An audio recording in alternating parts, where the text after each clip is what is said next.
Hyderabad, we have some very good news for everyone. The New York Times bestseller Inner Engineering, A Yogi's Guide to Joy, will now be available in Telugu.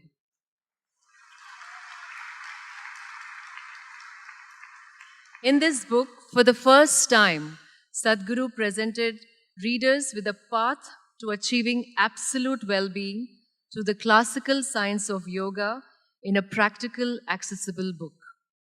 Sadhguru tells the story of his own awakening from a boy with an affinity for the natural world to a young daredevil who crossed the Indian subcontinent on his motorcycle. The wisdom distilled in this accessible, profound, and engaging book offers the readers opportunity to achieve nothing less than a life of joy. It has sold over 3 lakh copies in English so far and been translated over 20 languages in India and abroad. We are happy to announce that the book is now available in Telugu, published by MSCO Books, Hyderabad. To launch this book, we request Nani to please come on the dais.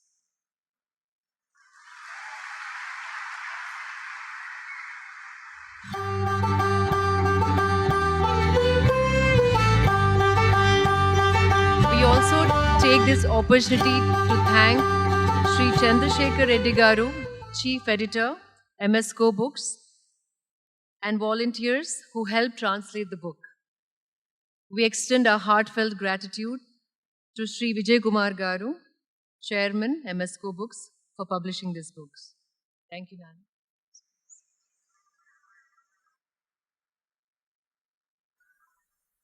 Now, to the much-awaited part of the event that we are all looking forward. I request Sadhguru to please come on the dais.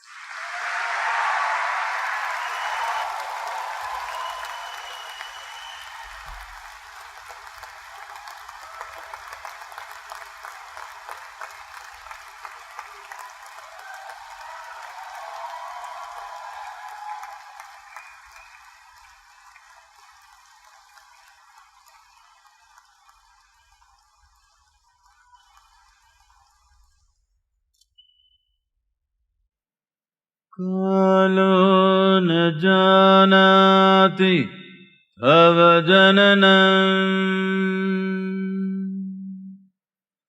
कालो न जानाति तव समापनं दृष्टो मया तव महाकारः योगेश्वर काल काल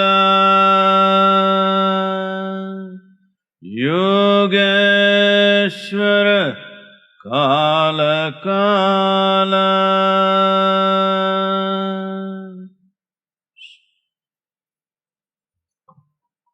నమస్కారం ఎవరుమా ఓకే ఇక్కడ తెలుగు వాళ్ళు ఎంతమంది ఉన్నారు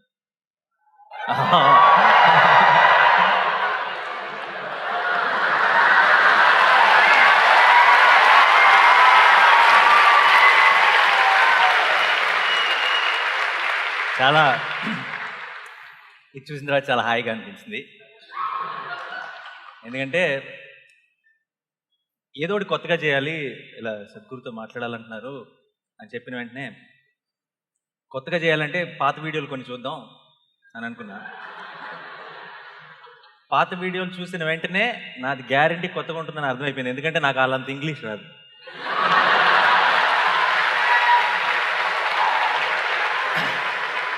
సో ముందే చెప్పేస్తున్నా అయినా సరే నేను ఇంగ్లీష్లో అడగడానికి ట్రై చేస్తాను అదేమన్నా మీకు బట్లర్ ఇంగ్లీష్ అనిపిస్తే ట్రాల్స్ చేశారంటే మర్యాదగా ఉండదు చెప్తున్నా ఓకే కదా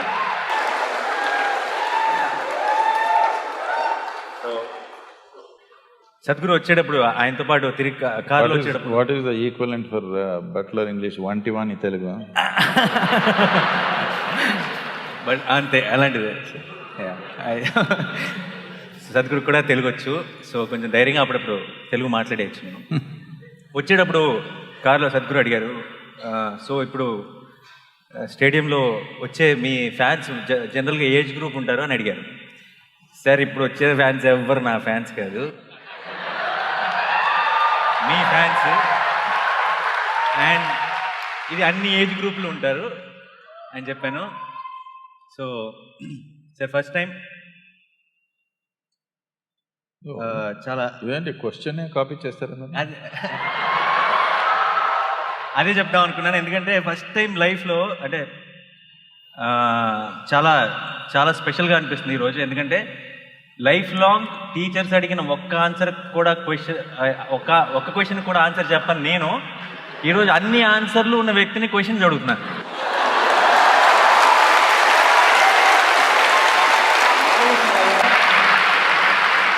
అండ్ మీరు అన్నట్టు ఈరోజు మధ్యాహ్నం క్వశ్చన్స్ రాసుకుంటుంటే నాకు చాలా నాస్టాలజిక్గా అనిపించింది.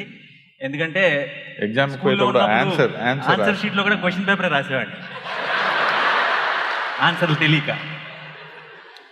సో ఇంకా మొదలెట్టేస్తాను. చాలా చాలా టైం పాస్ చేశాను. అసలు మ్యాటర్ ఆయన మాట్లాడితే వినాలని వచ్చారు అందరూ. సో సార్ ముందు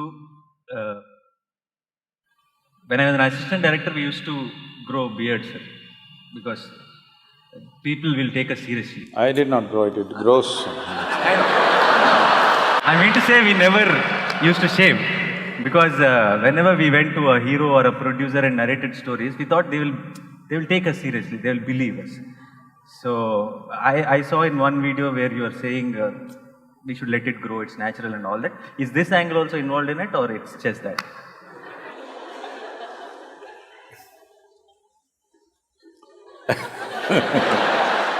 Well, nature did not give anything for you which is unnecessary. It's all part of the evolution. So some people have removed some hair, some people have sacrificed their brains, some people out of their love for somebody they've given away kidney. I thought I will be more useful to the world if I keep everything as it is. You cut the nails kada? Avi kuda perinicharu. No, that also would not have been necessary if we lived in the jungle. It would have been useful and it would have gone worn out by use. Today, because lifestyles have become such that you don't use your hands so much, so maybe you will have to cut it. I just rub it on the rock usually. Those of you who don't have nail cutters like me, you don't have to bite it, if you just sit somewhere and do this.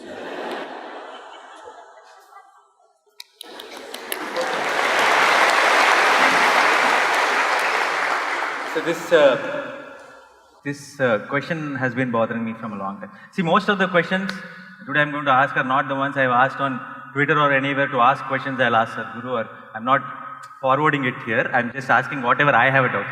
So you might find it very basic, dumb or whatever, but those are my questions, so I'm asking that. So this has been bothering me from a long time. When I was an assistant director, I remember my first salary when they gave it to me, it was 4,000 rupees. And then I remember it was all 100 rupees notes, so when I put it in my pocket, there was a bump under my bum. So when I was going back on the bike, I could feel it. And I was feeling that I'm so rich, there's so much cash in my pocket, and I can remember how excited I was, how I wanted to buy off half of the Hyderabad with that 4,000 bucks. So I was really, really happy, and I don't remember that kind of happiness, happening to me again. Now I'm earning thousands of times of that, but I don't remember what, having that same feeling again. Even Saturday night we used to, with my friends, I used to go to the Sony Dhaba or Quattro. Okay. From Monday to Friday, I used to wait for Saturday. On the Saturday morning, I used to be so excited that it's Saturday again. Evening, we are all going to catch up, meet, and then going to Sony Dhaba. So I was really happy. And then I never really, I made it. I was successful in cinema. I never imagined that I will, make it so far. But I never experienced that kind of happiness. So is success overrated? Like we all are waiting for success. We all think that someday we want to be success. But the idea of success, is it not overrated is what I want.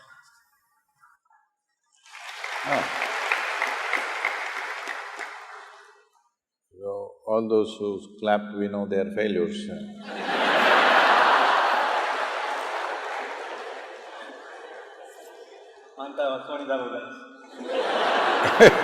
Maybe, they're all the Daba people. Yeah.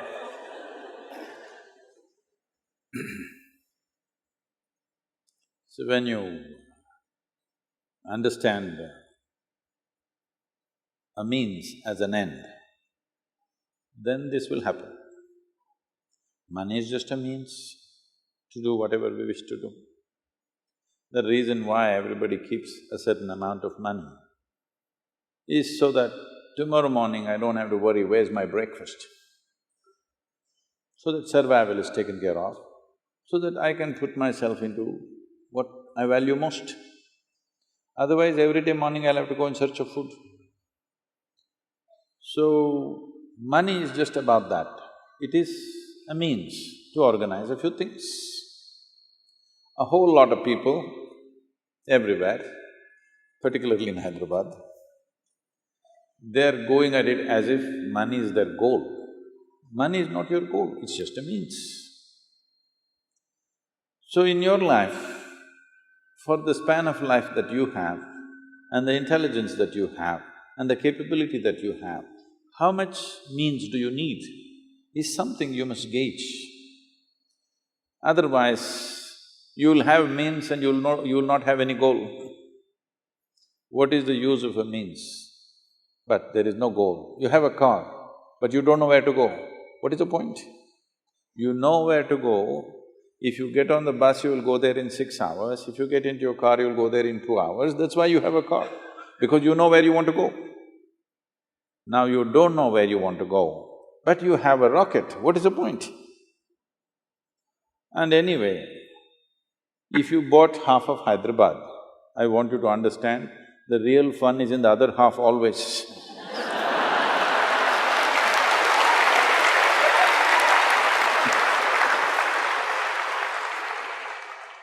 4,000 more, sir, next month salary. You have heard of Alexander the Great? You've heard of Alexander the Great? The moment you make an idiot like that great, then your life is ruined. Because I want you to understand what this man did.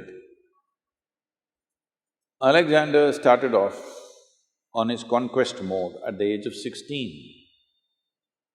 He went from country to country, killing hundreds of thousands of people, saying, this is my land, but won't sit there and enjoy that land, we'll go to the next one because the other part of the Hyderabad he's looking. Like this, he came all the way to India or to the entry of Indian subcontinent. By then he's 32. He's tired, killing, fighting, killing endlessly. He killed many of his very close friends who started off with him because they all wanted to go back. 16 years, no cell phone, you can't talk to your family. They have left their land 16 years ago. At the age of 16, 17, they are fighting endlessly, killing, blood, that's all they have seen. Everybody's tired, but this man wants the other part of Hyderabad. So, he went through a certain experience. Now, time is running out. For a warrior, 32 is not a good age. Things are becoming little weaker, not as good as it was at 25. So he is worried. So one thing is, he wants to conquer the world and it's taking too much time, so he wanted to become immortal. This is the next. Once you have Hyderabad, next is immortality. So he wants to become immortal. So he heard lots of stories, Indian yogis, mystics who lived for thousands of years, India is full of such stories. So he sent out an advance party of 8 soldiers. Go find an Indian yogi who will teach me the science of immortality.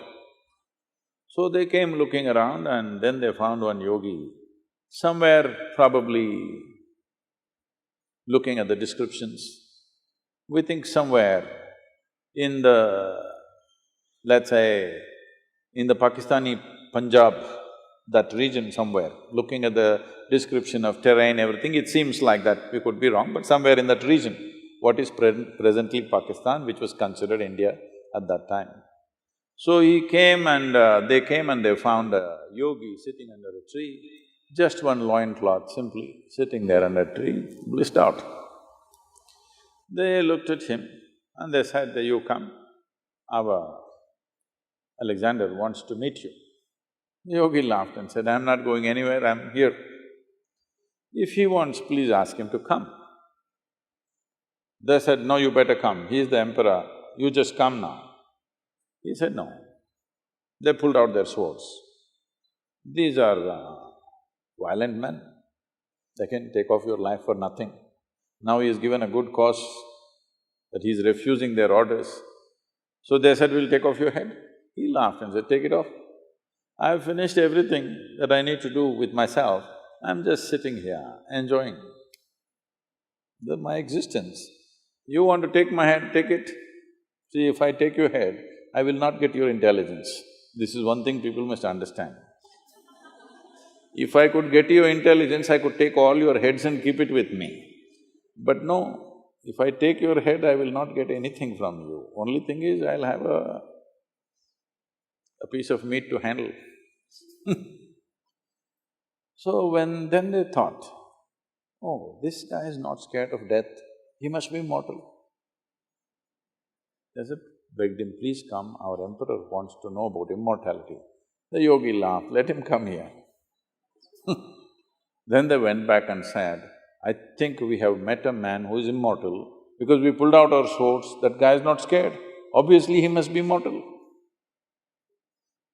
Then he himself came. When he came, Alexander sat on his horse. Emperors wear the most stupid clothing. How every day same clothing. And a metal crown is the most uncomfortable headgear to wear. At least this is nice, this comforts you. Crown is a terrible thing to wear, just wear one metal strap around your head for 2 days and see how it feels to be a king. So he tried to talk to him, he said, I want to know immortality. The yogi said, get off that stupid horse.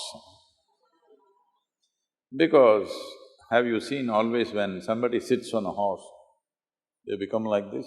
You sit on an animal which is less intelligent than you and suddenly you feel so big. So he said, you get off that stupid horse first. So he got off, then he asked about immortality. The yogi tried to tell him, see, this is not the way to go. If you want, I will teach you how to turn inward, we will see. He said, no, I want immortality. After much conversation, when it did not go anywhere, the yogi said, okay, you go in this direction. He gave the landmarks, how to get there, a long journey, about 5-day journey. There is one cave. In that cave, there is a bowl of water in a stone, on the stone floor, there is a certain amount of water. You just drink a handful of that water, you will become immortal. Immediately Alexander set forth. After 3 days, him and these 8 soldiers going, then he thought, if these 8 guys also become immortal, see, the power is in killing them. His power is, I can kill you any moment I want. Suppose you become immortal, I can't kill you, then how do I manage you? So he said, you guys stay here. The last part of the journey, I want to do it myself. So he left them there and alone he went, found a cave. Then he found that water as he was told. He went and put his hands and was about to drink. Then a voice spoke and said, "Don't drink that water. I drank that and look at my state." He looked around, who's talking? There was nobody around, by then the water slipped out. Then he saw a crow and the crow said, "Don't drink that water. I drank that water I don't know when. And now the problem is I cannot die." See, if we really want to punish you, death sentence is not such a bad thing. If we curse you that you can never die, a million years later you're still sitting here, this is the worst punishment. So, Alexander did one sensible thing, he did not drink that water, otherwise we had to suffer him even today. So this is the only sensible thing he did in his life, he did not drink that water because he realized that he will not be able to bear himself. Forget about the world. The world will suffer, of course, but he himself cannot stand himself beyond a certain point. So we must understand, this life is not a conquest. This is not a conquest. The only thing that's there for you in this life is the profoundness of your experience. How profound is your experience when you sit here? This is all there is, nothing else you carry. Other arrangements we make for convenience. How much convenience do you want? Convenience will work only to a certain point. It will never transform itself into well-being. People have invested and invested like this endlessly. I met somebody, I was in a home in United States, and I walked into this room and I found 700 to 800 pairs of footwear. And this lady of the house came in and she saw I was in this room, "Sadhguru, Sadhguru, why are you here?" I said, "What is this footwear?" She said, "No, Sadhguru, let's go, what do you want, Sadhguru?" I said, "Whose footwear?" Then I see it's all ladies' feet, "It's all your footwear, 800 pairs." I can understand. You want one shoes for walking, another for jogging, another for golf, another for office, another for party. Well, you are a woman, you want all the 7 colors of the rainbow. All right, you have 25, you have 30, it's okay with me. 800. How will you wear on these 2 feet? You're not a centipede.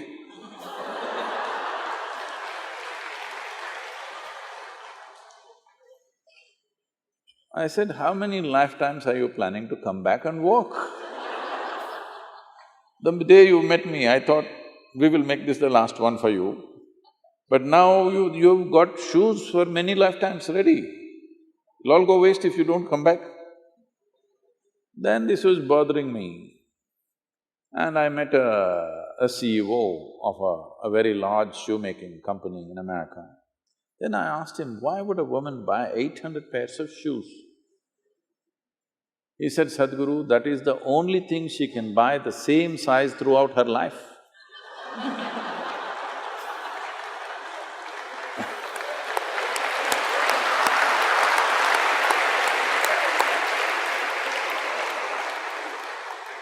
Then I thought it's okay, maybe.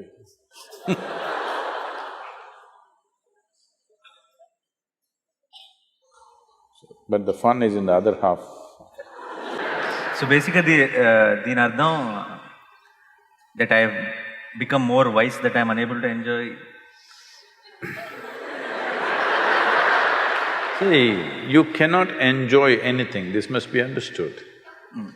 If you try to enjoy something, you will bring misery upon yourself. But if you're joyful, everything is nice.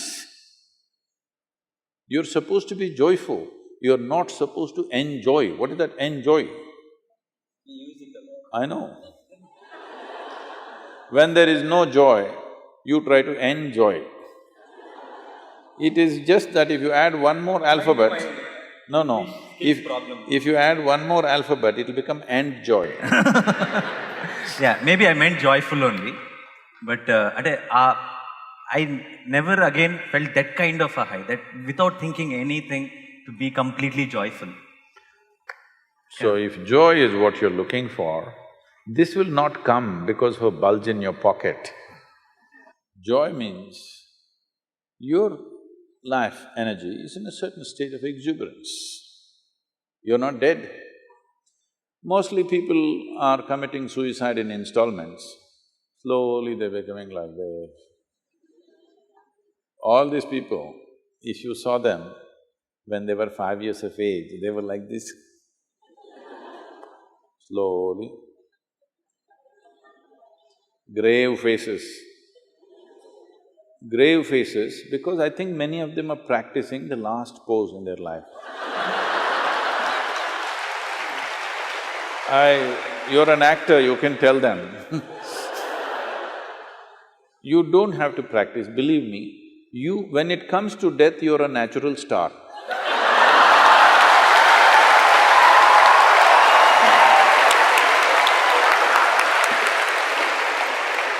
Have you… I know. Have you ever seen any dead body which is having a wrong expression on its face? No. So why are you practicing now? Life has many expressions that will happen if you're in a certain exuberance of life. If you're slowly killing yourself, yes, literally killing yourself, so slowly it is becoming like half dead. I want you to understand this. Fully alive is fantastic. Dead is good, at least for others. But half alive means it's torture.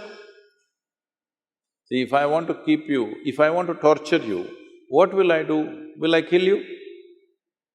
I will keep you half alive. That is torture, isn't it? So if you keep yourself half alive, this is torture. Every day waking up in the morning itself is torture for a whole lot of people. Only little joy when that Sony Daba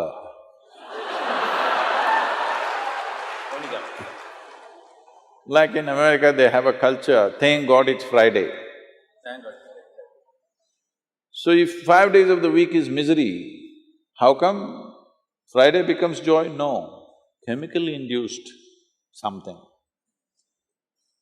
This is the greatest danger in human life. Today we are going towards this very rapidly. To be healthful, we need chemicals. To be peaceful, we need chemicals. To be joyful, we need chemicals. To be blissful, we need chemicals. For ecstasy, you have ecstasy. For everything you need chemicals. Once this happens, right now, I think it has happened approximately to 25 to 30% of the population on the planet. The day it happens to 80 to 90% of the planet, that everybody is on some kind of chemical to experience something, then the next generation that you produce will be much lesser than you. Once we produce a generation which is less than us, we have committed a crime against humanity. The next generation should at least be one step ahead of us. If we leave them behind us, this is a crime against humanity. We are trying to get there rapidly.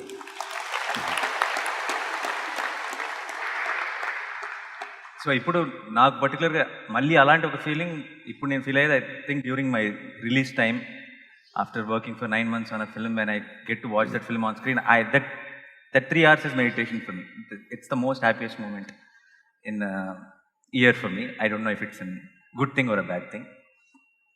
So next question, నాకు ఎందుకు చెమటలు పడుతున్నాయి, మీకు ఎందుకు పట్టట్లేదు? I am the one who is facing the questions, నాకు తానే చెమటలు పట్టాలి.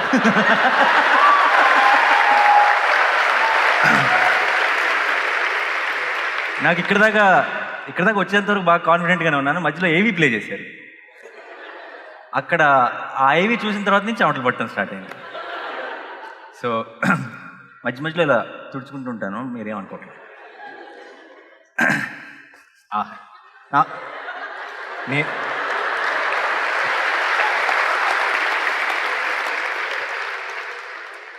నేను మార్గదర్శిలో చేరాను, నాకు ఒక టిష్యూ బాక్స్ పెట్టారు. Thank you Sadhguru. కానీ మీ చేతి నుంచి తీసుకోవడం చాలా హ్యాపీగా అనిపించింది. నెక్స్ట్ ఇది ఇది ఇందులో ఎంతమంది కనెక్ట్ అవుతారో లేదో నాకు తెలియదు. సాధారణంగా మన ఇళ్లలో generally dishti is a very big thing. దిష్టి తెలుసు కదా. సో మా అమ్మ చిన్నప్పటి నుంచి జనరల్గా దిష్టి తీయాలి అంటూ ఉండేది. అండ్ బయటికి ఎక్కడికి వెళ్ళినా సరే, చాలా బాగున్నావు దిష్టి తీయాలి, లేదంటే సినిమా చాలా బాగుంది నీకు దిష్టి తీయాలి, దిష్టి తగిలిందేమో. తర్వాత ఎప్పుడైనా మనకి చిన్న ఏదైనా యాక్సిడెంట్ అయినా, ఏమైనా ప్రాబ్లం వచ్చినా, చూసావా దిష్టి తగిలింది. సో తెలియకుండా ఈ ఐడియాని చాలా ఒక పాపులర్ ఐడియా చేస్తారు మన చుట్టూ ఉండేవారు. So I started after initially I used to think this is one chadastam, my mom just wants to do something, okay do it అనేవాడిని. But later when I started having this some accident at the shoot or something, it kept on happening, and particularly I had this back-to-back hits and then I had this back-to-back accidents also, and then without me realizing I started believing it. Suddenly I've started reminding my mom, amma dishti వెళ్తున్నాను. So ఈ దిష్టి అనే concept రకరకాల మంది రకరకాలుగా చెప్తారు. People say some energy అంటారు, ఇంకోటి అంటారు. But it is a very house hold thing, it's a very popular belief. దీని మీద మీ అభిప్రాయం ఏంటి? ఇది ఉందా లేదా?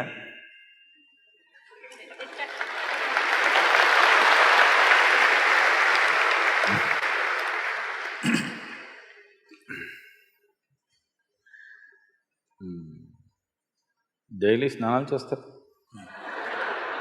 No, why I'm asking is in Chennai they're having bath once in 3 days.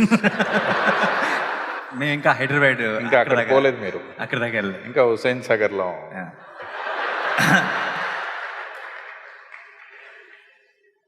So yesterday I was speaking with a prominent group of people in the evening. One of the government officials said all these rich people are having shower every day. I said, where do you come from? In South India, without having a shower, we won't step out of our home. Yeah. No matter what.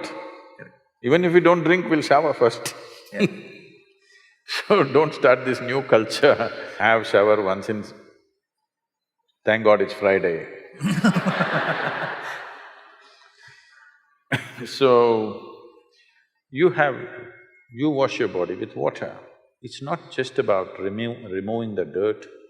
Even if you don't have any dirt, have you seen after a day's work, if you pick up a lot of stuff, you come and have a shower, oh, it's like a new life has come. Does it happen?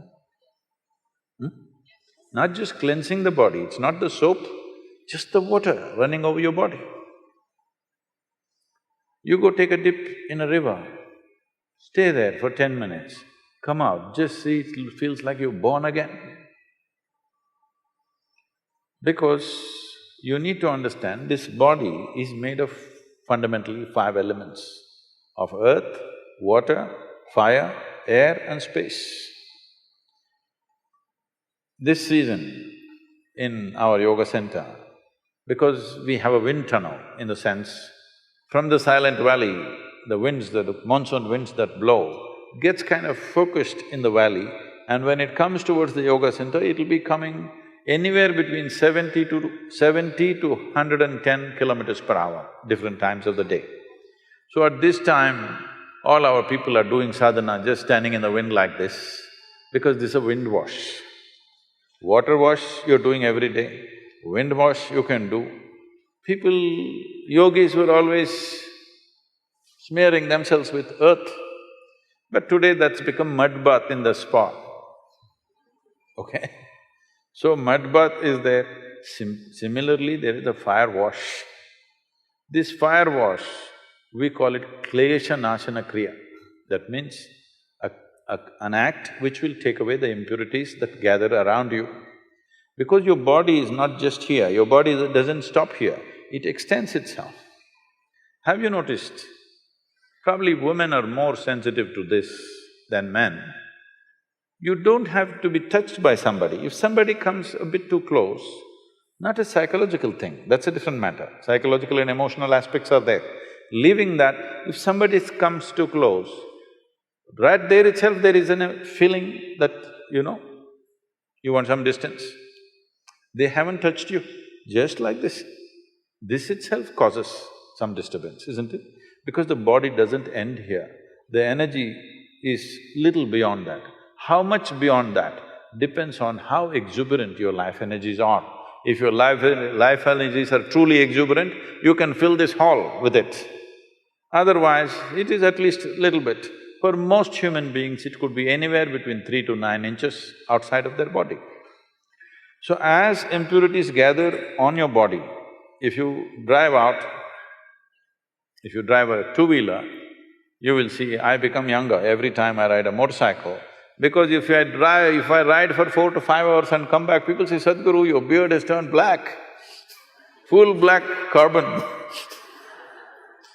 So… Pollution. So you gather material on your body, you wash it. Similarly, you're gathering other kinds of material upon your energetic system. You can wash this water with water, certain impurities will go with that. If you wash it with air, certain other things will go, but air is not always available like that. You can even notice this, if you… but these days, these fans are going at a certain speed, but if you have the fan set at the right kind of speed, if you just sit under the fan for some time, you will see something within you lifts up. Have you noticed this? Little air wash. Similarly, there's a fire wash, which you're calling drishti. Is it necessarily happening because of other people's look or not, that's a questionable matter. But impact of life around you upon your energy system is definitely happening. If you have a spiritual process within you, that is, you're doing some kriya or you're doing some meditative processes, then you don't need all this, because you know how to wash yourself from within. If you do not have that, these things become significant. I must tell you this, there is a certain way to do which few generations ahead, people knew exactly how to do, but today I'm seeing they're just burning something and doing this. If you come to the yoga center, we're doing this Kleshanasana Kriya in a scientific manner, how it should happen. We have relieved people of various chronic ailments just by this fire wash. One surprise element that we found out recently is, we found that many children who are suffering with ADH, with learning disabilities, within a matter of 6 to 8 weeks of this fire wash, they have changed dramatically. This we never expected. So, your mother knowingly, unknowingly giving you a fire wash might have given you some learning ability. I agree. I'm bowing down to her. She did fire wash. Same. Yeah. Amma ekkundi? Akkundi. Okay. Oh, she's right. Okay. Sorry.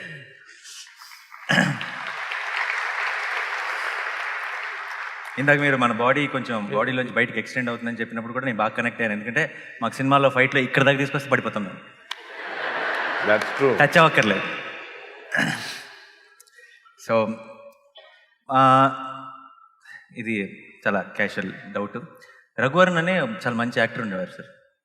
Raghuvaran పేరు, ఆయన పేరు చాలా popular actor, ఇప్పుడు లేరు.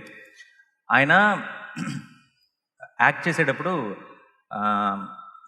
ప్రాంప్టింగ్కి dialogue వేరే లాంగ్వేజ్లో act చేసేటప్పుడు, when he used to act in other languages, for prompting he used to give these spaces in between dialogue and dialogue, where assistant director used to prompt him. So that became a style. The spaces became a style, and it was very popular then. Sometimes when I was seeing the videos, sometimes when there was some one complicated question, you start laughing. So I doubt if that's the prompting break. Really? Okay. No, who is that person who is prompting in your head, and how do you, in that little fraction of second, so well composed answer will come out? How is that possible? No.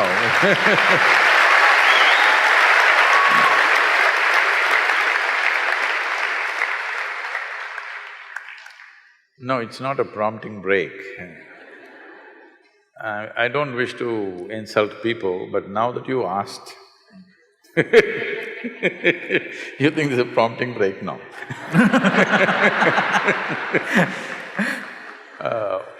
What usually people think is very complex is usually the dumbest thing possible. What people think is very simple actually has a way to touch life. Simple things that people ask has profoundness to it. Most profound things are very simple.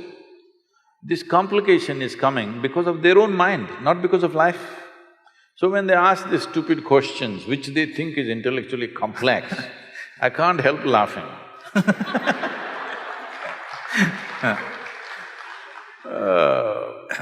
ఈరోజు ఎన్నిసార్లు నవ్వారని నేను లెక్క పెట్టుకోవాలి. అంత bad question అడిగానా? So, about answering a question, I'm usually not answering a question, I'm always answering the person. They can say whatever they want, I'm not listening to them. Because people can say a lot of things. Shakuni, from Mahabharata, Shakuni said, God gave us humans ability to speak, to hide what is in their mind. See that crooked man. Not to express what's in their hearts, to hide what is in their heart, that is why God gave us ability to speak. Which is true half the time for most human beings. So, they are making up complexities because they think by being difficult, they become valuable. By being difficult, you don't become valuable. By becoming easy, you become valuable, isn't it?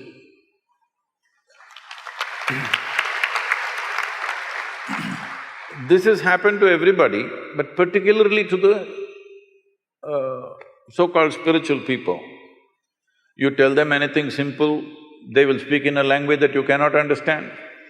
First thing, this is the knockout. The first knockout is, if you say something, I'll tell one sloka that you cannot understand. See, it's a way of totally knocking you out. I say something that you have no clue, you cannot figure this. Now I will go into a long philosophy about a simple question that you ask. So, people are making a living by making simple things complex. My life is about making complex things simple.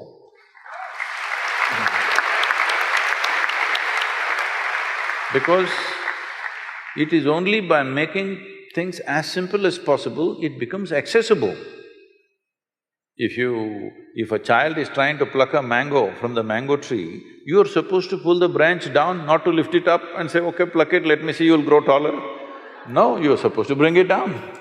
Because the mango is not going to hang there forever, it's only for the season. Yes, life is not going to hang there forever, it's just a little bit small season you have of your own. Isn't it so? Don't think you're here forever. Before you and me came, countless number of smart people have been here, they're all under this buried somewhere. Isn't it so? So it's a brief amount of time. In this, should you see how to make things simple or should you look at how to make it complex? This is the nature of the intellect. An intellect will feel, if you're living just out of your intellect, it will feel stupid if it's simple, it wants complexity.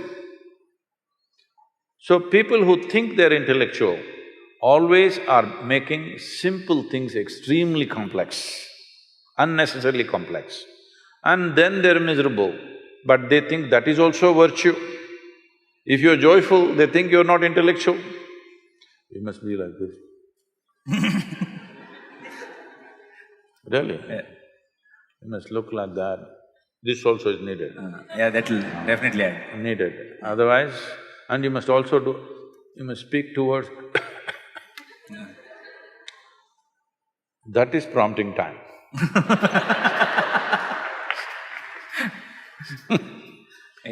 I don't have any prompting time because I have no knowledge, I have no nothing. I just tried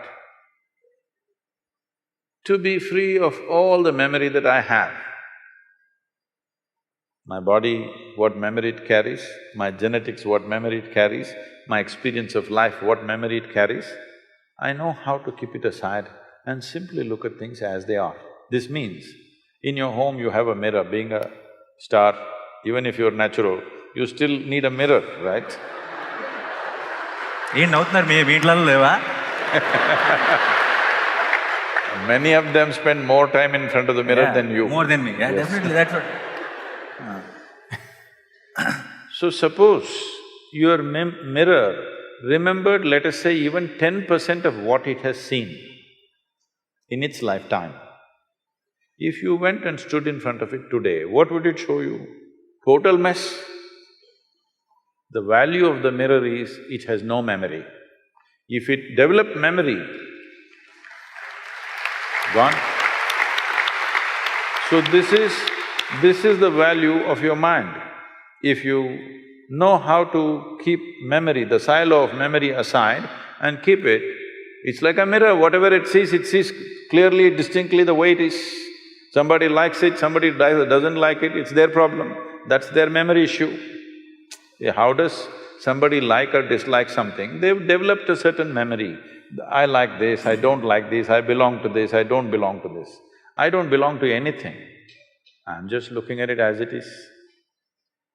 Maybe in a given moment, you're not able to expose all dimensions of what it is, at least what is relevant for that moment. So, does your mirror need prompting time? Television needs time, tube light needs time, mirror doesn't need time, so no prompting.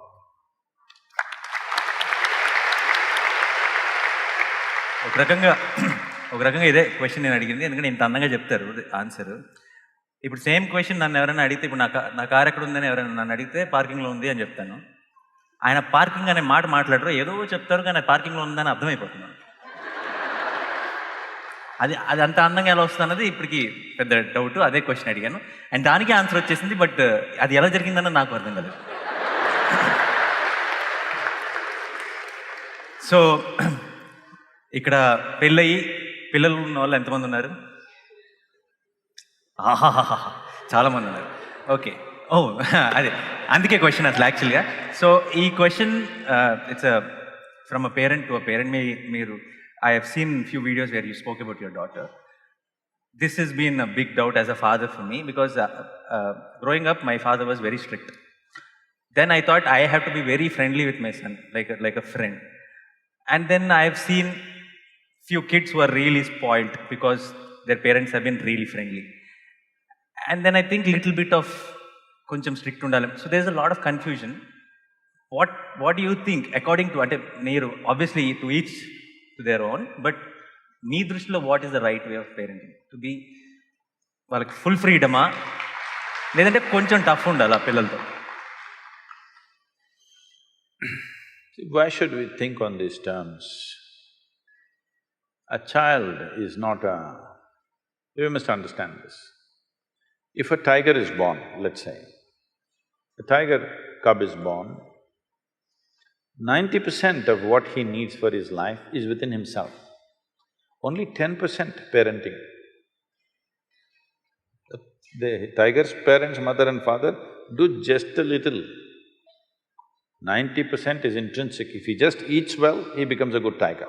This is all. But now you're born as a human being, your only 10% is within you of being human. 90% has to be nurtured. This is the significant thing about being human, because the range of possibilities of how many varieties of human beings you can be within yourself is too many. That is not so for any other creature. They are born like that, nature has fixed it like that. Little variations, 10% variation between one tiger and another tiger. If both of them eat well, they're about the same tigers, isn't it? So because of this, human parenting becomes an important aspect.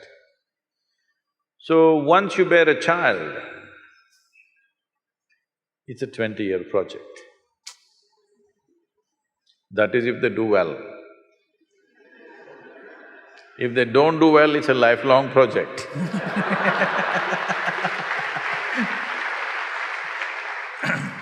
So you want them to do well so that you can be free. Yes? Because you understand, if they don't do well, they will sit on your lap for your rest of your life. No, they must go. So what do you have to give them? You don't have to teach them the tricks of the world, that they will learn. Some will learn easy, some will learn the hard way. It's okay, they must learn it their way. What you give them is what it means to be human being. This is all you give them. So for this, you must look at yourself. You don't have to do much with them. If a child arrives in your house, if your child is born in your home, you should not think you have to do something with the child. You must look at yourself because children don't listen to you. Whatever the nonsense you speak, they're not listening to you, just like me they are. I'm not listening to anybody, I just look at them and answer them. They're just looking at you, observing every little thing that you do. How you sit, how you stand, how you speak, what is the expression on your face. All this they're doing, you see how the child is looking? Yeah.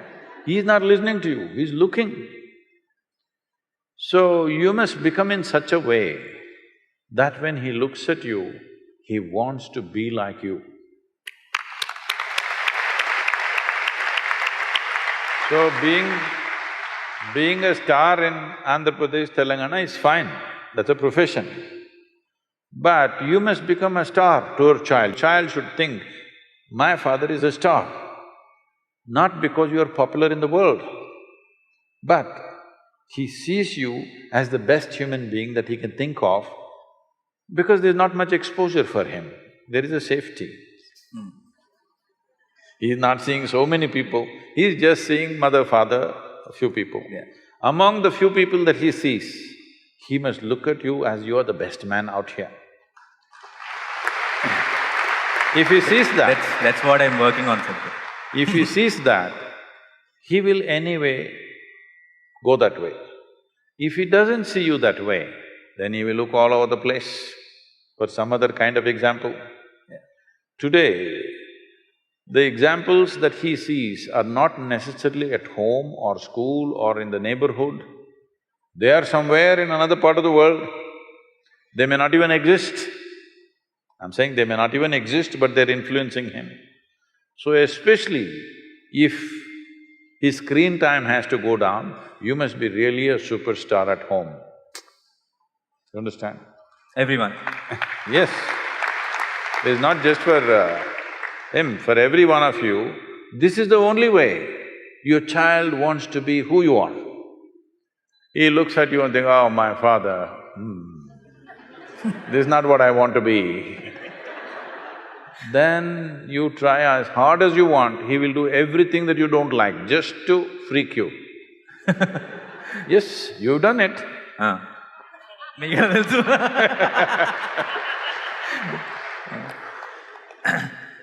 Just to freak you, he will do something. Just in reaction, even if you're saying the best things, he is doing the opposite of it, just in reaction. So this is very, very important. This is not about giving freedom, this is not about being strict. You just create an atmosphere where he's naturally looking up to you, he wants to be like you. In this, if you fix yourself, everything is fine, there's very little parenting to do. It's like, see, even the chicken, ducks, tigers, lions, all of them have done this. If they walk, see how all the little ones are walking behind, running behind them. They desperately want to be like their mother or father. Have you seen this? Your children should become like that. For that, you need to work on yourself, not on them.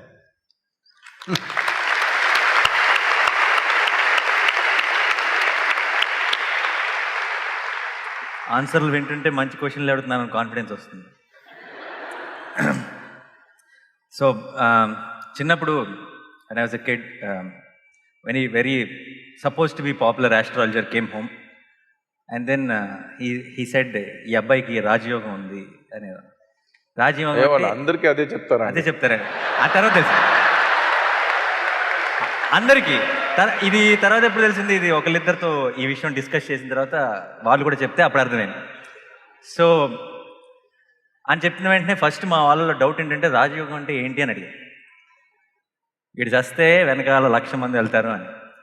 అప్పుడు నేను కొంచెం బాధపడ్డా, చస్తేనా, చచ్చిన తర్వాత ఎంతమంది వచ్చి లాభమే ఉంది, బతుకున్నప్పుడు కదా ఉండాల్సింది అని అనిపించింది.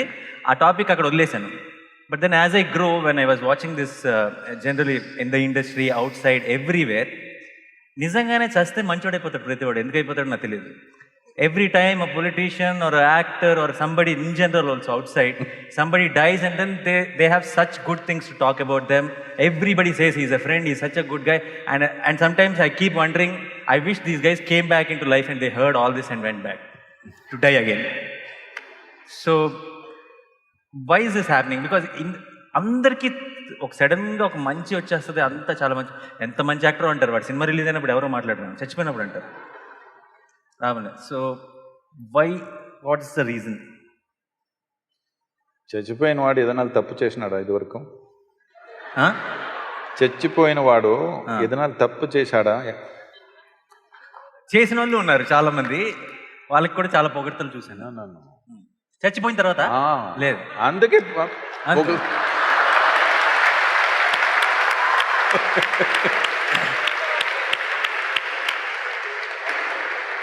లేదంటే దేవని తిరిగి వస్తాడని భయం. Telugu they did not understand. చాలా బాగా మాట్లాడారు కదా, ఒకసారి ఆయన తెలుగుకి.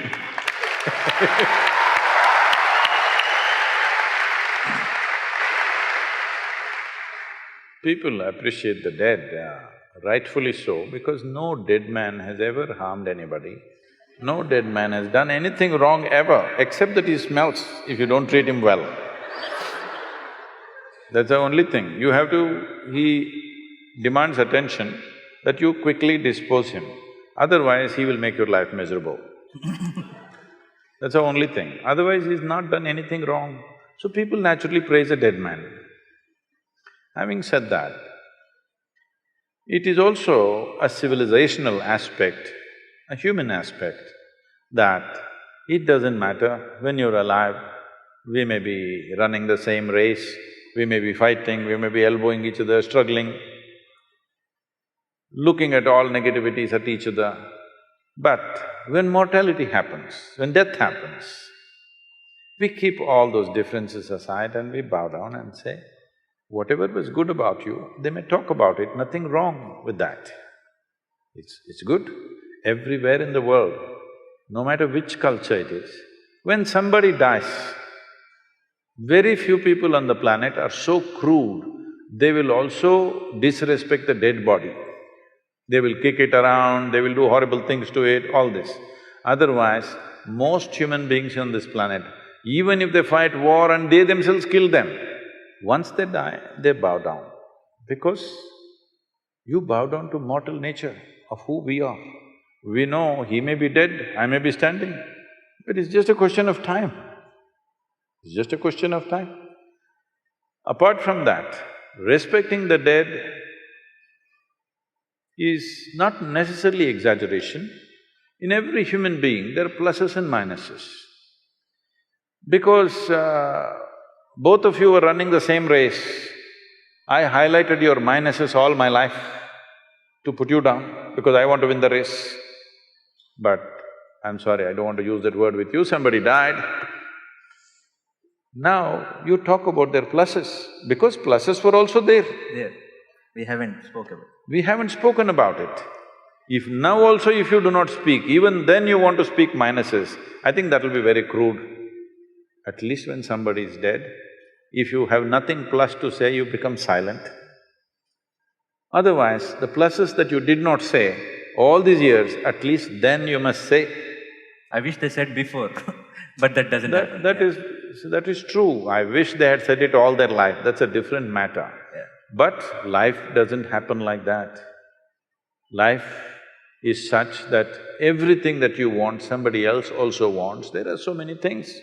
There are so many dynamics of life. Not everybody is living in that level of maturity. Even if what I want somebody takes, I can be joyful and be here. Not everybody is made like that. So they highlighted the minuses because of the frictions.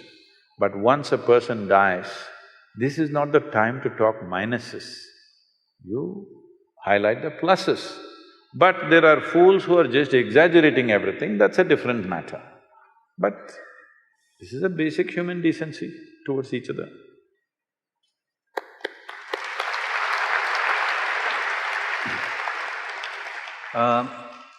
Growing up, never used to get to listen to this word depression much. Very, very rarely a word like a psychiatrist or a depression or something. Now that we are all aware of that, then and people know that it's a genuine issue, and we'll talk a lot, which is very good. I understand completely. But then I also realize there's so much of talk happening. Almost every alternative person, in some conversation, we hear this depression word happening a lot nowadays.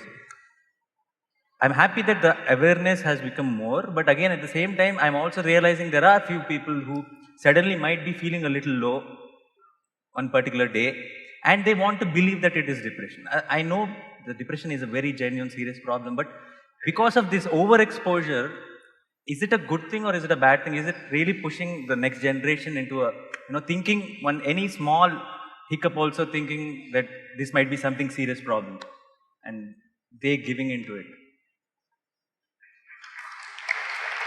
Oh, I didn't know that was a popular question. With your question, you're getting into trouble. If I answer this, I will get into deeper trouble. I've already, last 1 year, I've been in lot of trouble because a whole lot of people are pursuing me and saying, he doesn't respect depression, he's talking against it, he thinks it is not a medical issue. No, I respect it. By the way, I don't want to be in trouble, but I genuinely believe it, but I just don't know, it's… with few, it's just becoming too much. They're talking so much about it that sometimes people who are generally low in particular day also might feel. No, don't be. 90% of the cases are maybe fair, but sometimes. Yeah. He really plays it safe.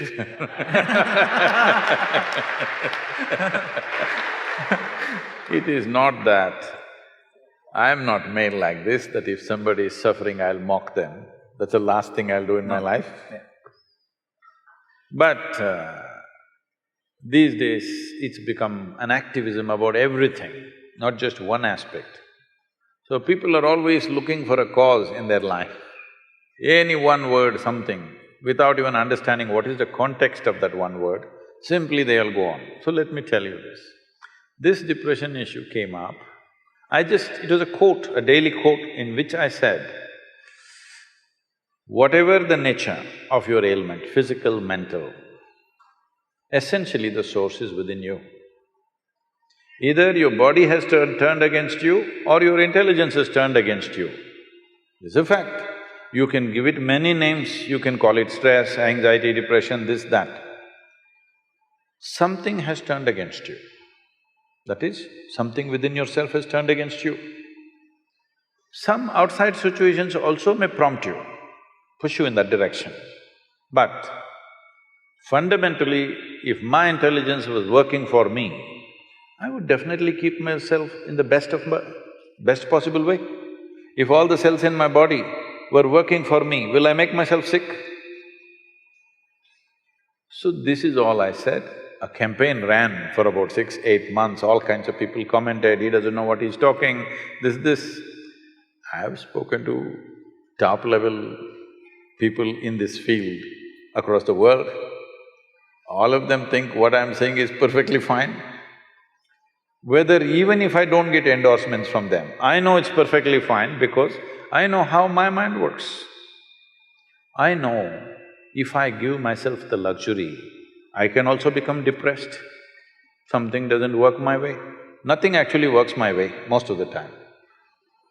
Yes, I will tell you in more detail if we have time.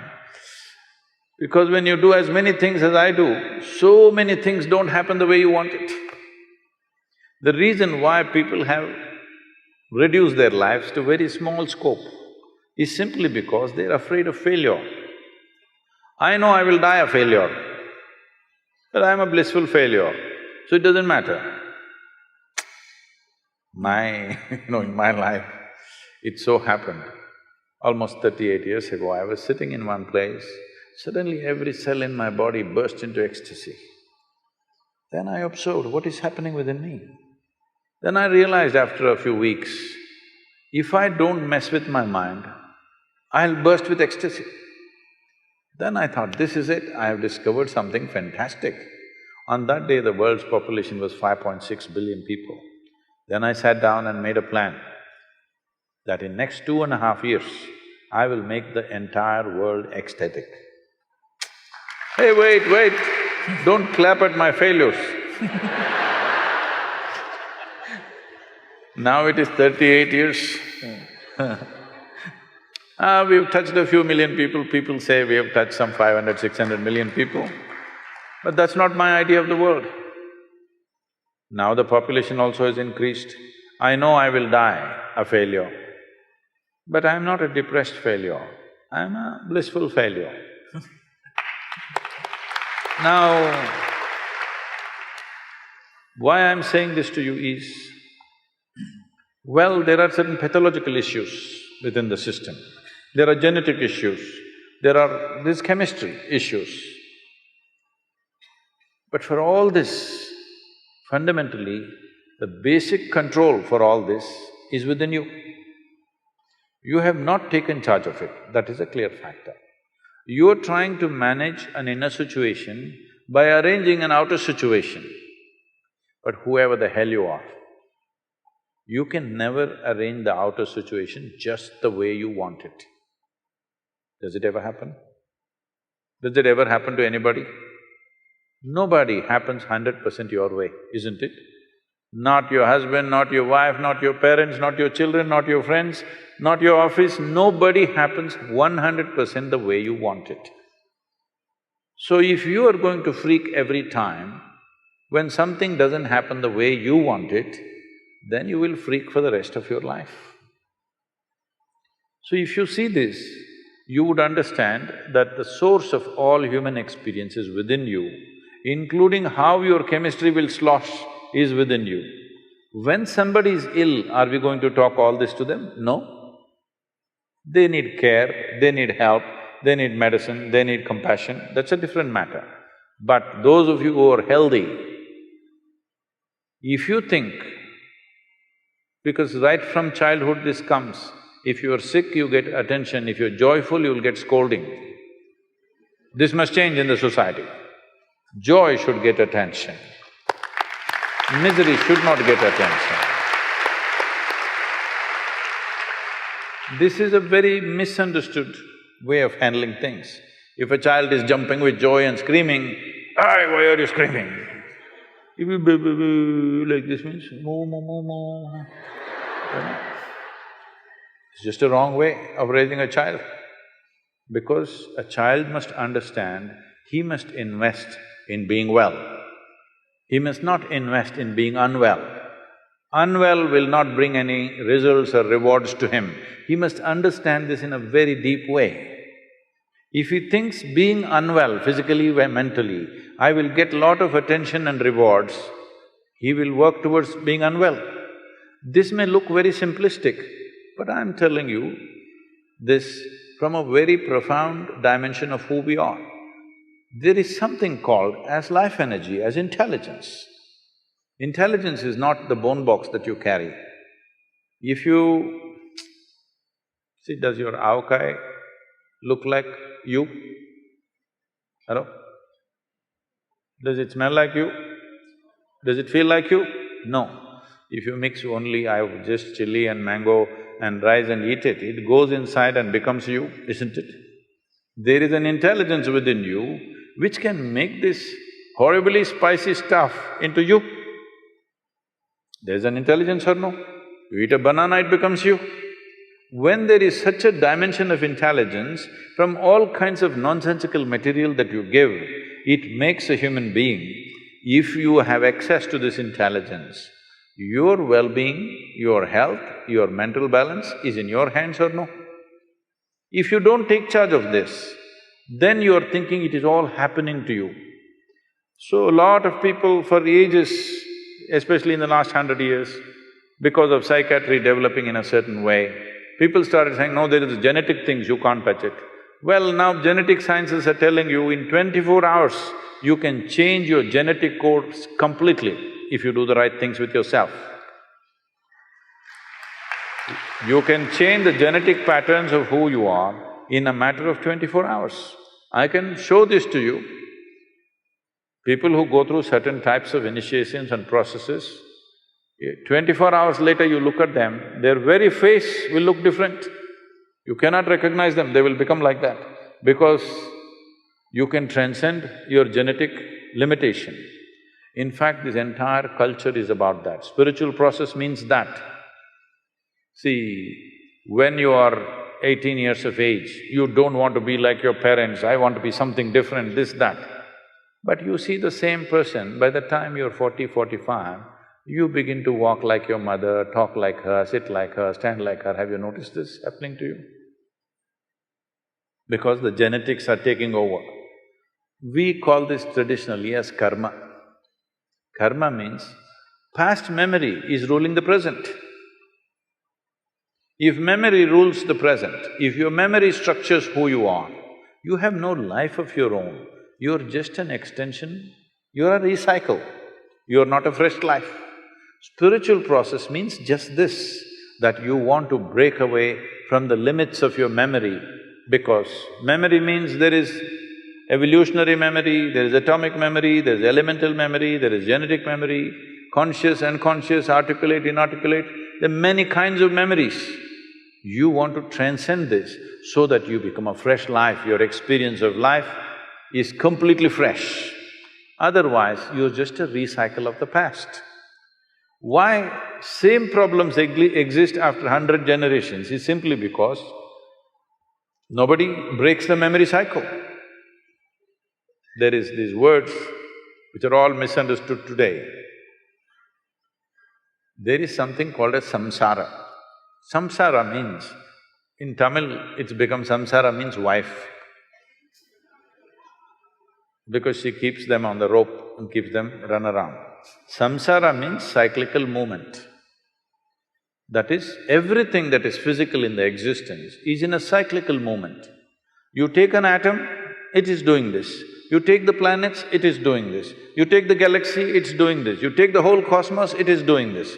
Everything that's physical is in cyclical movement. So if your entire experience, particularly if your identity is completely rooted in your physicality, you will also be in a cyclical motion. If you want to break this, a dimension beyond physicality has to come into your experience. If you touch something beyond your physical nature, then we are saying this is spiritual. You went to temple, church, mosque, wherever, this is not spiritual. There you're going, what is the prayer about? What is the prayer about? Dear God, give me this, give me that, save me, protect me. Hello? This is just survival, outsourced.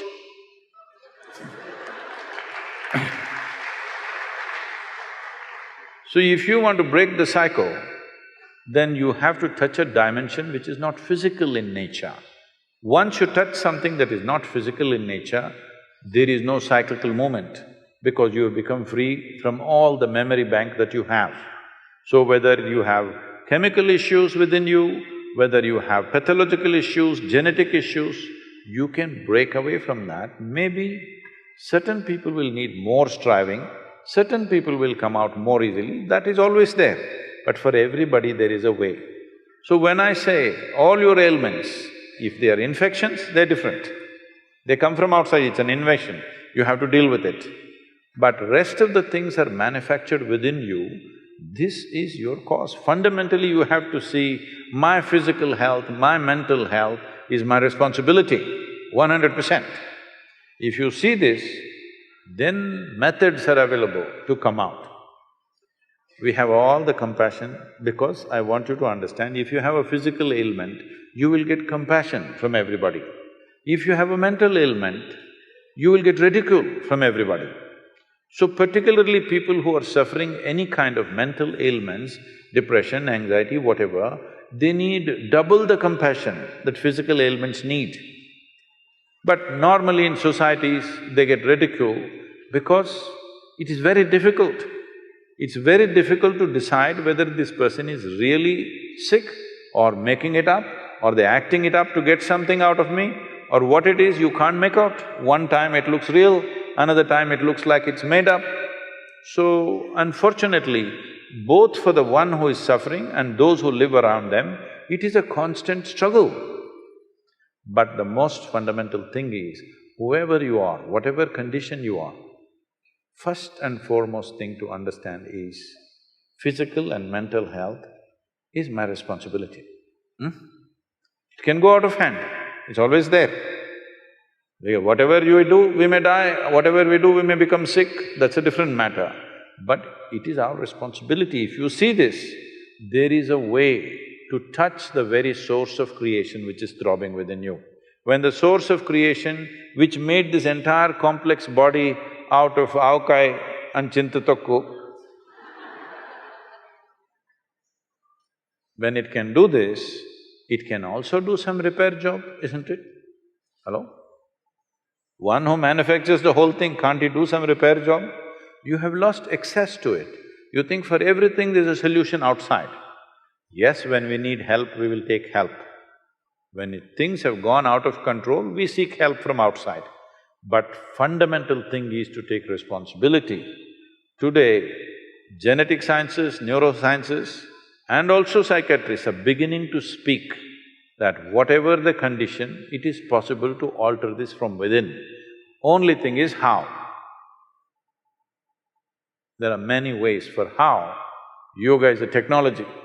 Yoga does not mean twisting and turning your body as most people are doing. It is a technology of taking charge of this. One thing is very clear, even if you go to the doctor, they're only giving you a pill, isn't it? What is a pill or a tablet? Just a certain amount of chemicals. If you put these chemicals, it lifts you out of your depression, it makes your anxiety go a little bit. It may not permanently go, at least for those few hours, it's down. So essentially, human experience has a chemical basis. Your joy is a certain kind of chemistry, your misery is a certain kind of chemistry, anxiety is one kind of chemistry, tranquility is another kind of chemistry, ecstasy is one kind of chemistry, agony is another kind of chemistry. All human experience has a chemical basis to it. This is the greatest chemical factory on the planet, most complex and sophisticated chemical factory on the planet. The question is only, are you a great CEO or a lousy CEO? That's all the question is. That may sound brutal when you're sick. When you're sick, there is compassion. But when you're well, you must take responsibility for this. Otherwise, you will make yourself sick. Everybody has an excuse as to why I should not get up from my bed and cry in my bed. Everybody has some reason, isn't it? Hello? Yes or no? Everybody has some pain somewhere about something. Somebody died, somebody did not… somebody is born, somebody is not born, all kinds of things. There is no human being who doesn't have a reason to push themselves into some kind of mental dip. Everybody has or not, there is a reason. Some people get there, some people don't get there. Is it always intentional? No. But there is an inner intent. That intent may not be a conscious intent. There is a chemical intent, there is genetic intent. Your atte was depressed, now you don't know why. You are fine and suddenly you're depressed because there is a genetic intent. But this intent can be altered if you take charge of yourself.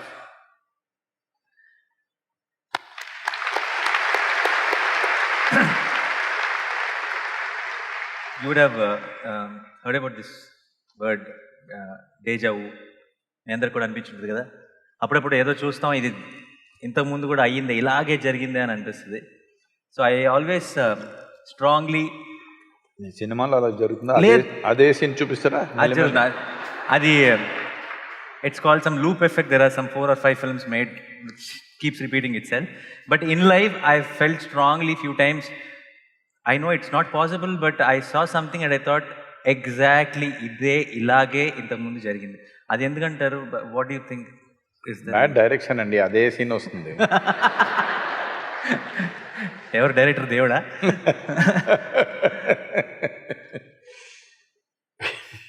It's just some మన చిన్న గ్లిచ్చా, ప్రాబ్లమా మన మైండ్లో, లేదంటే దానికి ఏమన్నా వెనకాల ఒక బ్యాక్ స్టోరీ ఏమైనా ఉందా? There are many dimensions to it, but One thing is, most people are afraid of anything that's unfamiliar. They have a fear of unfamiliar. So, they have set up a mechanism within themselves, they're looking for the familiar. Either they will do what you said just now, I have seen this somewhere, otherwise they'll look at somebody and say, oh, she looks just like my sister. She doesn't look like your sister. But, you know, just the same, two eyes, one nose, one mouth, just like her. Like this they will find reasons because they're looking for something familiar. This usually happens to people when they're in that phase of their life, when they're not able to figure out what is happening with their life, or they're in a new space where they don't know anything about it, suddenly they will invent things that from somewhere else, this person looks like my grandfather, that person looks like my uncle, this person like this. Oh, this tree, I have seen it somewhere. Even that same damn tree never looked the way it looked on that day, I want you to know. Hello? Even that tree, if you have seen it earlier, it won't be the same. Day to day it is changing, isn't it? Day to day everybody is changing or not? So, but is it possible that somebody can revisit something? They can, but 99% of the time, it is not so. They're looking for something familiar.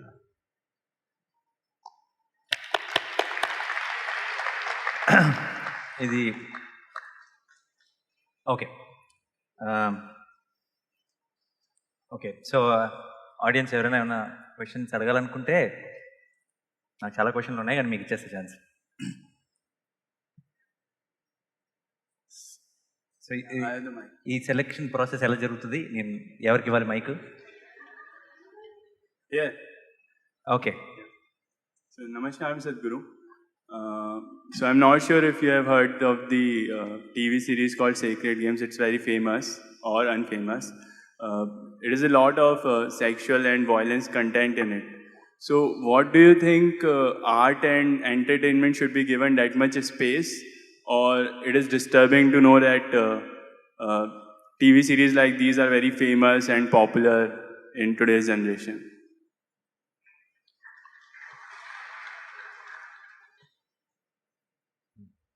If I understand the question right, you're asking why something that depicts so much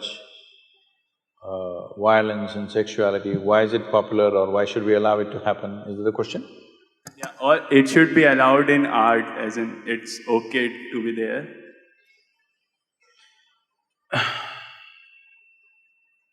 See, the dangers of this, even addressing this question is,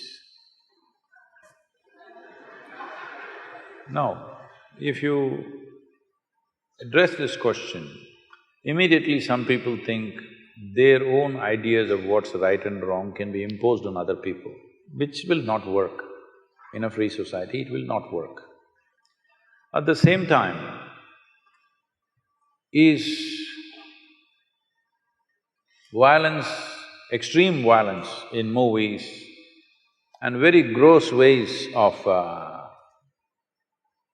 Usually sexuality means generally a woman is being treated in a not necessarily a nice way. I remember in the 70s, there were movies, Hindi movies. I did not see most of them, but people used to tell me that there were some actors who were called rape specialists. Hindi? Yeah, in Hindi. So in every movie, there has to be one rape. It became almost like a standard for some time. So all those people who saw those movies as children, because there was no adult certification for that, anybody could go and watch it, they thought this is the way to treat a woman. Now when rape happens in the street, why are you surprised, I'm asking? We have cultivated them. All said and done, the cinema may be a commercial enterprise, but it has a profound impact in a society like this. See, in certain other countries, People watch the movie, go home, forget about it. Here it's not like that. We even elect them.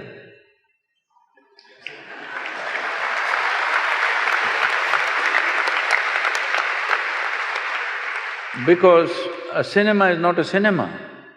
Cinema is more than reality in this country. So when it is like that, I think it should be conducted more responsibly. What is it that we are trying to create? If you try to control it from outside, it'll become ugly. If people use just about anything and everything to make money at the cost of the society, that is definitely ugly.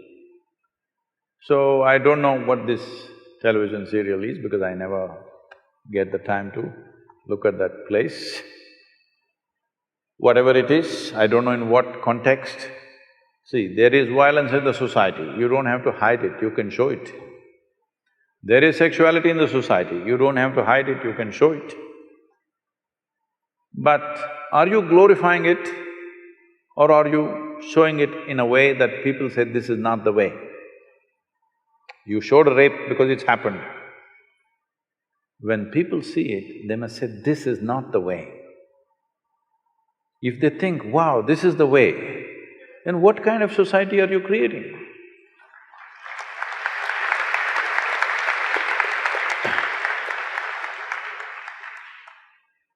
So, many times this has come to me in various different forms, this kind of question. I think people are hiding behind art. I'm sorry if I say anything wrong. People are hiding behind the term art. If it is art, it should not be so commercial. You're doing commerce and you're calling it art. There may be some artistry involved in it, we appreciate that. But there was a time when we were growing up, there were art movies and there were commercial movies. Now there is no such thing, commercial movies are art. So commercial movies are made essentially to make money.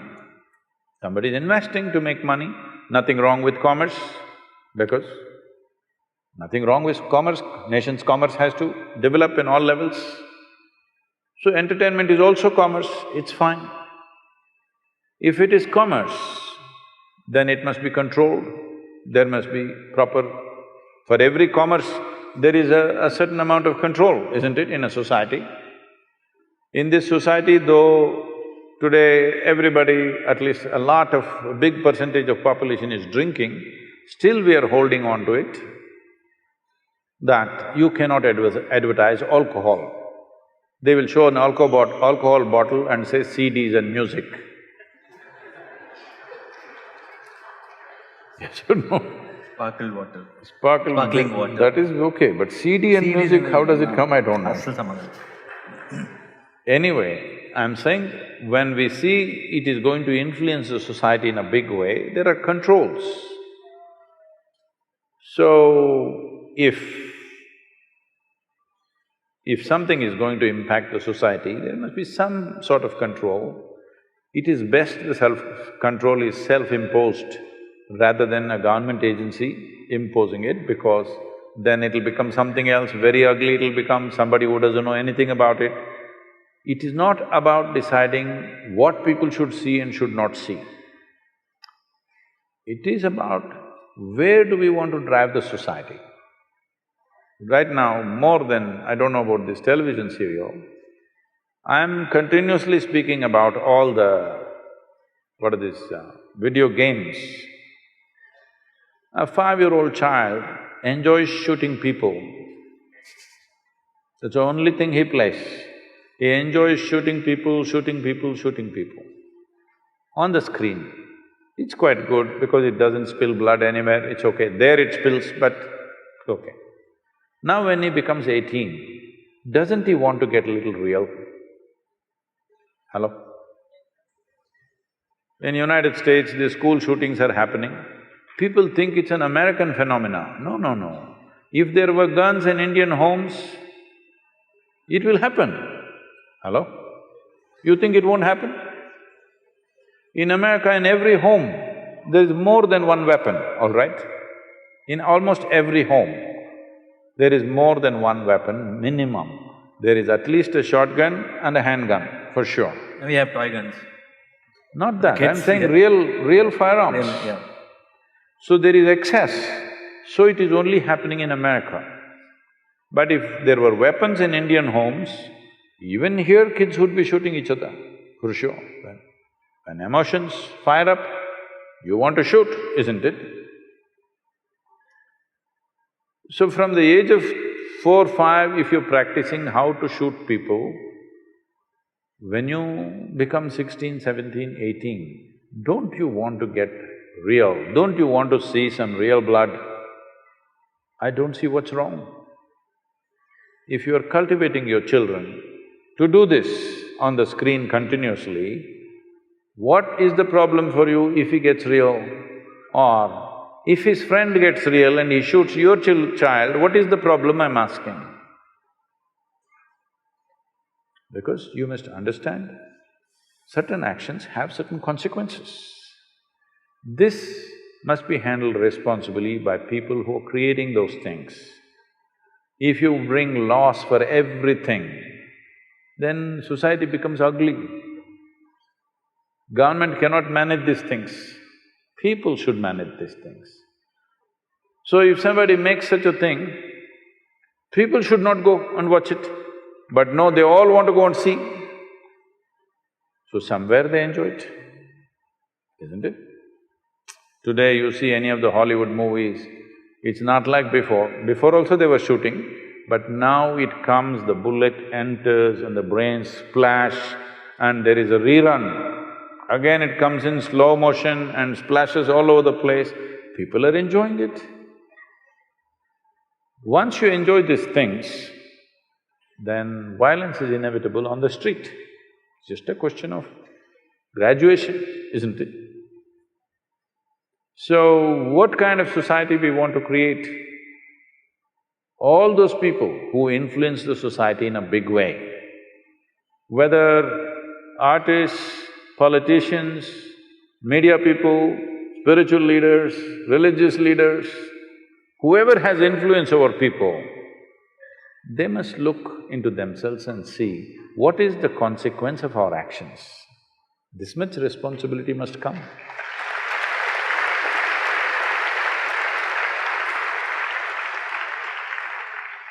Sadhguru, here. Ooh. How did you grab the same place. microphone? Yeah. I have a question. My previous generation, my fathers are farmers, but they made me an engineer because they couldn't able to survive from their land. So the complete generation of my 5 fathers has converted to engineers or some other works. Oh. So entire farming is vanished there. I'm interested to do farming, but because of the survival problem, I came to an engineering. So how I have to overcome this process? Okay. Anyway,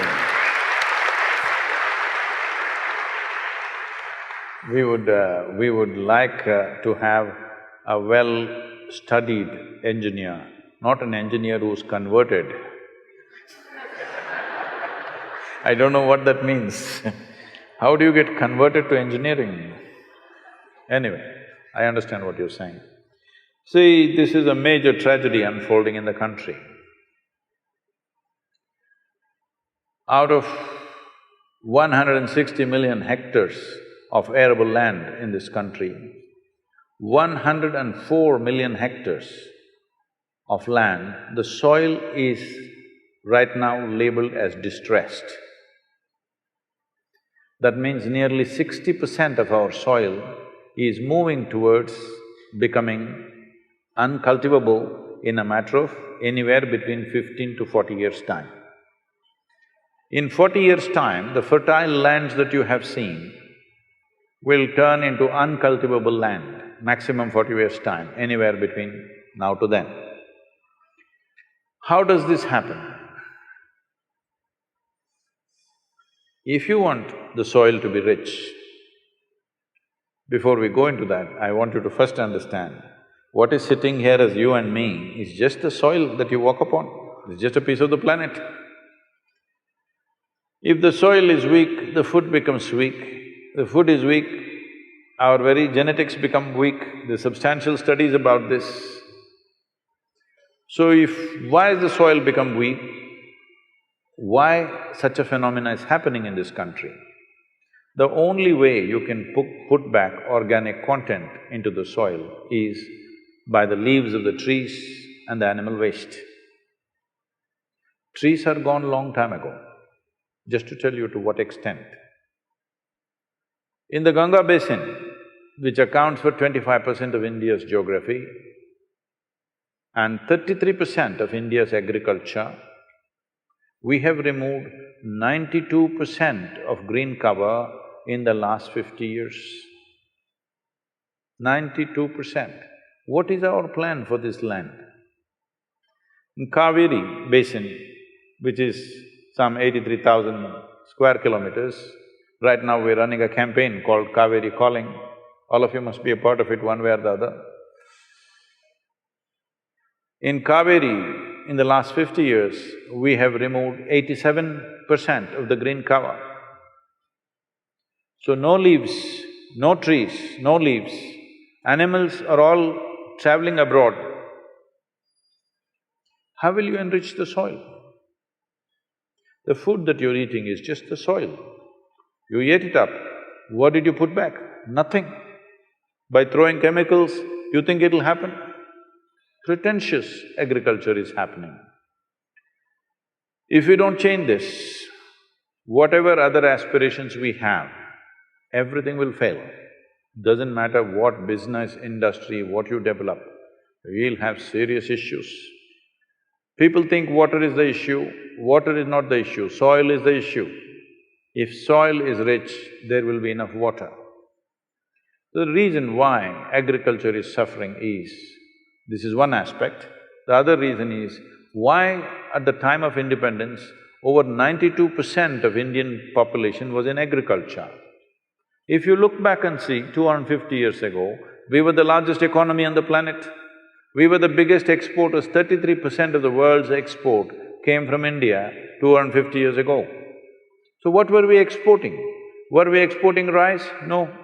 Were we exporting agricultural produce? No. What were we exporting? We were exporting largely spices, more than that, textiles. Andhra Pradesh, every district has a weave of its own. Yes? Textiles was the main thing. Between 1800 and 1860, when the English decided to destroy the textiles of this nation, systematically they went about destroying it. From 1800 to 1860, our exports came down by 96%. So that doesn't happen just like that. That was done as a systematic process. So when this destruction of industry happened, millions of people died in those 60 years, where one of the British Governor-Generals writes back saying, "The fields of India are bleached with the bones of the weavers." Millions. It is estimated over 3.5 million to 4 million people died in those 60 years out of starvation. The rest desperately went about doing some kind of subsistence agriculture. Subsistence agriculture means I have a piece of land, I will grow little rice, little dal, little this, little that, everything that I need for a family, I will scratch the land and grow. This sort of agriculture happened. This is why 92% or 92% were in agriculture. Today this number has come down to 65%, thanks to you, you became converted engineer. 65 to 70% are still in agriculture. What this means is, for 10 people to eat, we want 10 people to eat, but now 7 of them are cooking. You think this is a good use of people? 10 people want to eat, very efficient, 1 person can cook. Don't want 2 or 3 people can cook. 7 people cooking for 10 people is not a wise way to do things, but that's where we are right now. Still 7 people are cooking for 10 people. So, you and more people must become engineers, it is good, or whatever else they have to become. But at the same time, can you let the agriculture die? Because today, if you make a survey, we have made some surveys, not official surveys, but generally we've just asked around. If you ask around, how many farmers want their children to go back to farming? Less than 2%. This means in another 20-25 years, when this generation passes, we will not know how to grow food. You may think the farmer looks illiterate, he's not dressed like you, he doesn't look like you, he looks like no good. But I'll do one thing for you. You are from the farming family. Those of you for 2 generations who lived in city, you have MBA, even if you have agricultural MSc, you come, I'll give you 10 acres, fertile land. 5 different crops, you grow it by yourself without taking local help. You will see you can't do it. Because this intrinsic knowledge that our farmer has, this is one of the most fantastic things that India has done is, of the many things, well, we are going to the moon, we've gone to Mangalyaan, all kinds of things, businesses have done great things, science has done many things, but the most fantastic thing is, without any science of any modern science, without any new technology, just with traditional knowledge, our farmers have fed 1 billion people. This is not a small thing.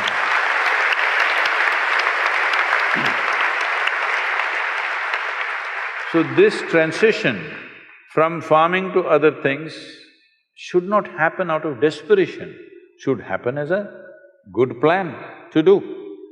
Right now, one reason why farming is not succeeding is, soil is weak, so water is scarce. Another thing is, scale is too small to make it successful.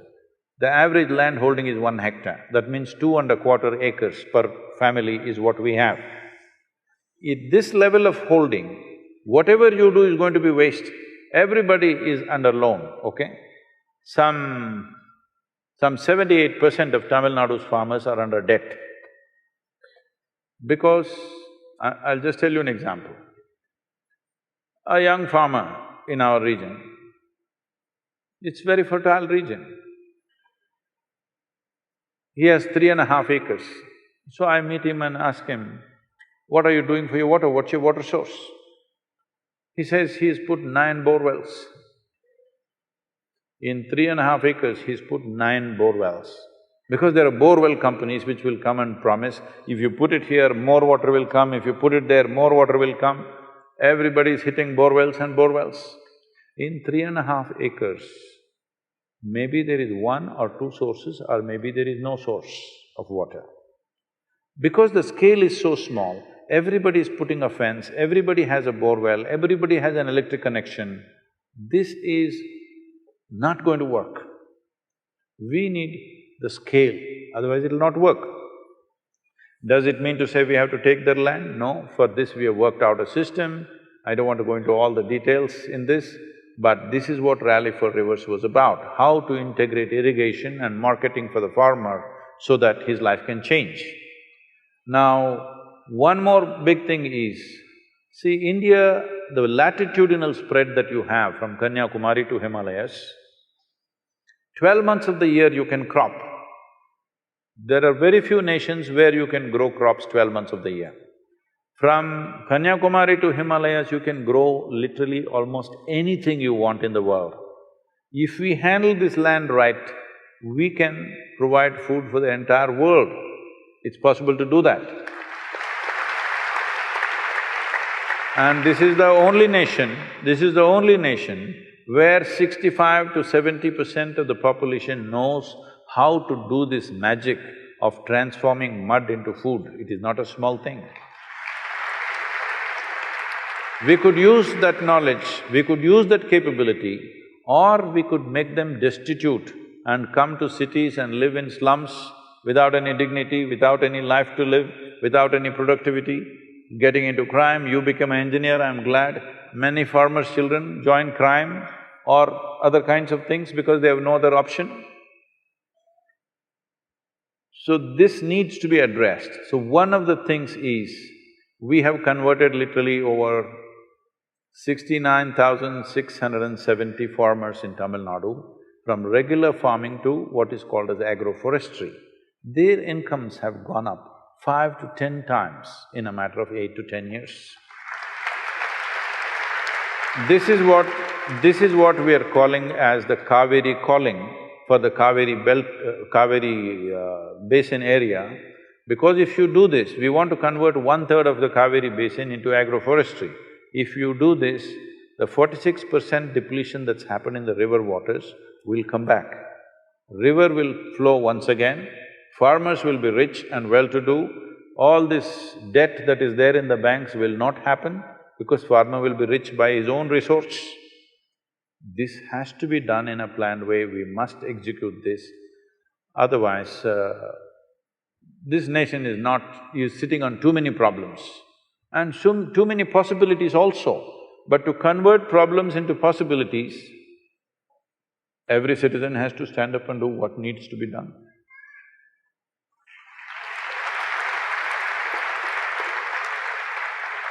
Namaskaram, Sadhguru. Where are you? Sadhguru here. Okay.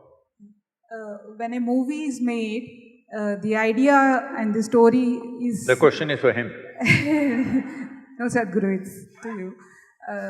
The idea and the story is developed to make it more popular on commercial factors. It developed on commercial factors to make it more popular, to reach more number of people. Can we use cinema to spread the spiritual methods to large number of people through commercial and popular ways? Can you give some direction towards it?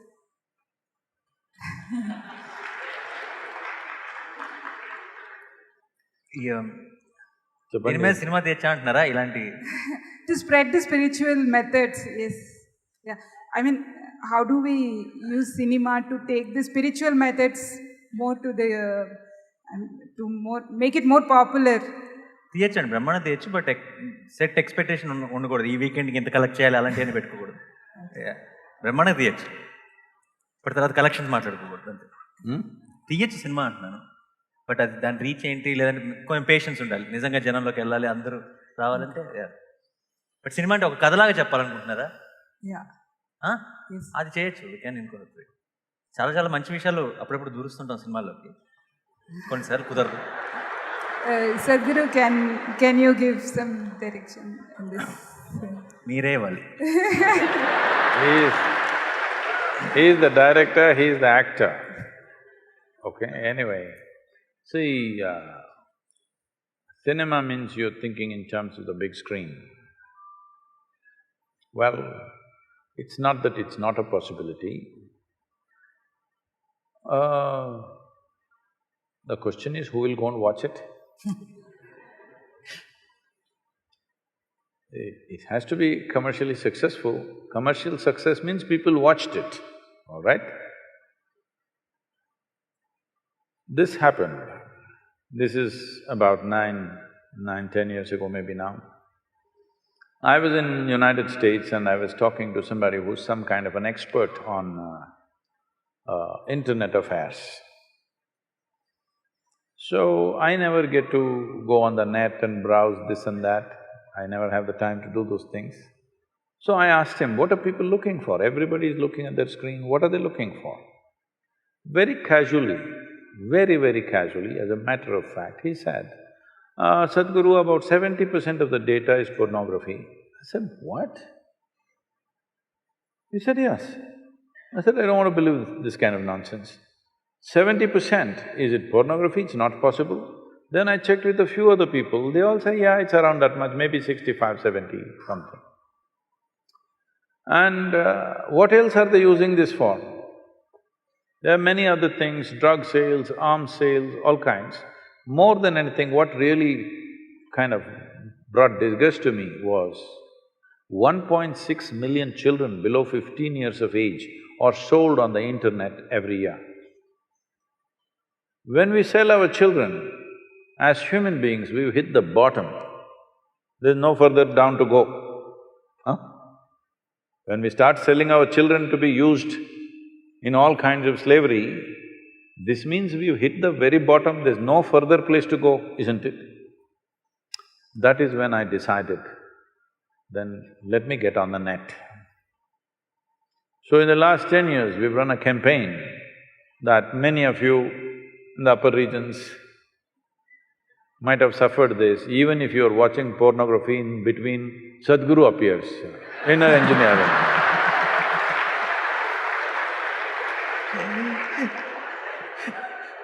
I'm saying this with some glee because when such a phenomenal technology is available to us, is this what we do? See, many great beings have come on this planet, but when they came, if they spoke, hardly 10 people heard. In the 10 people, all kinds of things. Today is the first time you can sit here and talk to the entire world. When there is such a tool in our hands, if we don't transform humanity now, that means we have no intention at all, isn't it? So your question is very relevant, but will our natural star make a movie on spirituality? Biopic Sadhguru.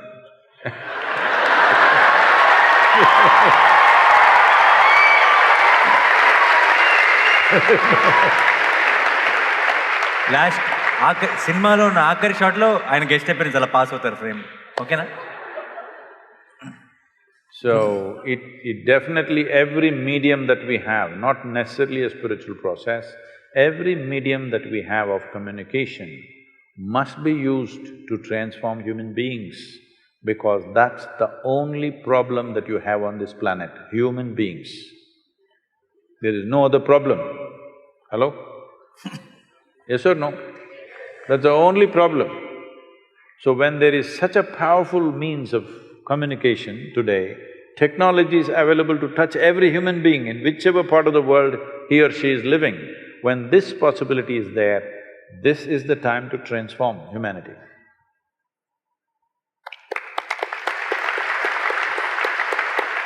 Namaskaram, Sadhguru. Here, Sadhguru, in the front, to your left.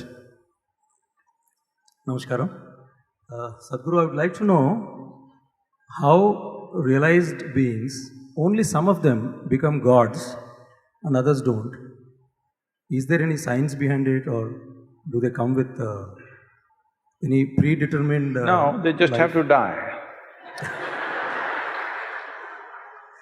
So for example, after Gautama, so many would have come, but I think only you are doing such phenomenal things on this planet. What are you trying to tell me? I'm saying only you are likely to be the next god, but then already you are a god now. But I'm saying, why only you? For example, in these 30 years, so many disciples, so many people you have cultivated. Would you make one of them as capable as you? In the days to come, in the years to come, can we see one of your disciples as Sadhguru?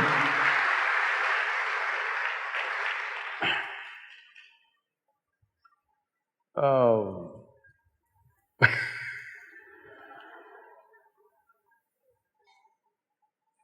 Gautama became a Buddha, did not become a god. Buddha means one who is a dada over his buddhi. One who has total mastery over his buddhi is a Buddha. One who has no mastery over his buddhi is a monkey, compulsive. So many things. Tell me, what is it human beings are suffering? Their own intelligence, isn't it? If you take away half their brain, they will sit peacefully. So they don't know how to handle their own intelligence, that's all they are.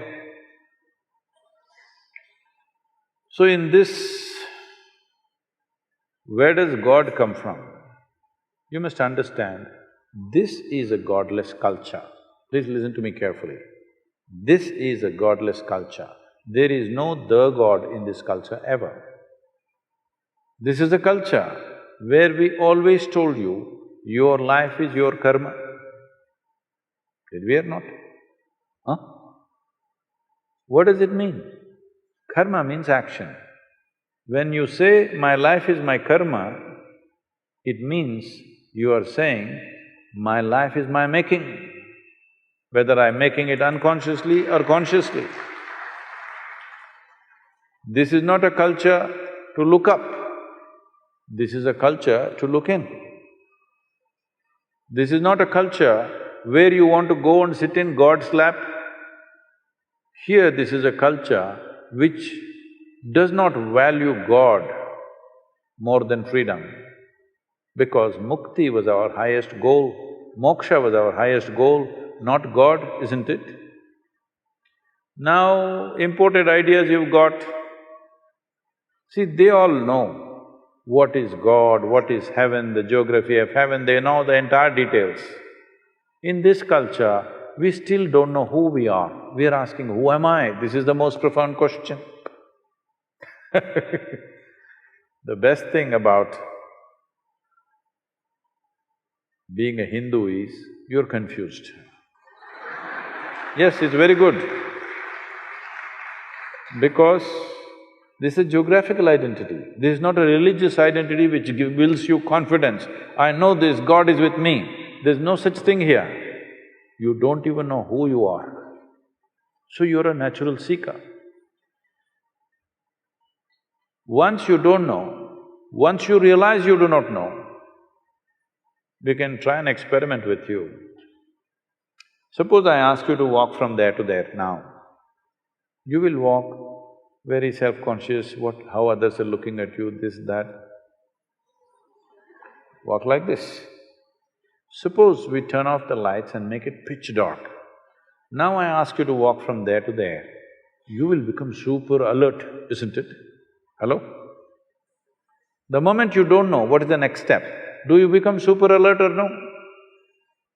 Some of you who do not know how to be alert will start imagining things and create fear. Otherwise, it's natural to become super alert, isn't it? So this is what it means. This is called as the intelligence of ignorance. If you identify yourself with your knowledge, which is all rubbish, whatever knowledge you have, if you identify with your knowledge, even if you know the libraries of this world, still compared to this cosmic space, your knowledge is minuscule, isn't it? Huh? Is it minuscule or no? You may have 10 PhDs, still what you know is a minuscule. If you identify with a minuscule, you become a minuscule. But our ignorance is boundless. Hello? Our ignorance is limitless, isn't it? If you identify with your ignorance, you're limitless.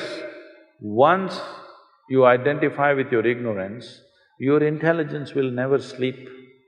Even if your body sleeps, your intelligence is always awake, standing. Then we say you're awakened.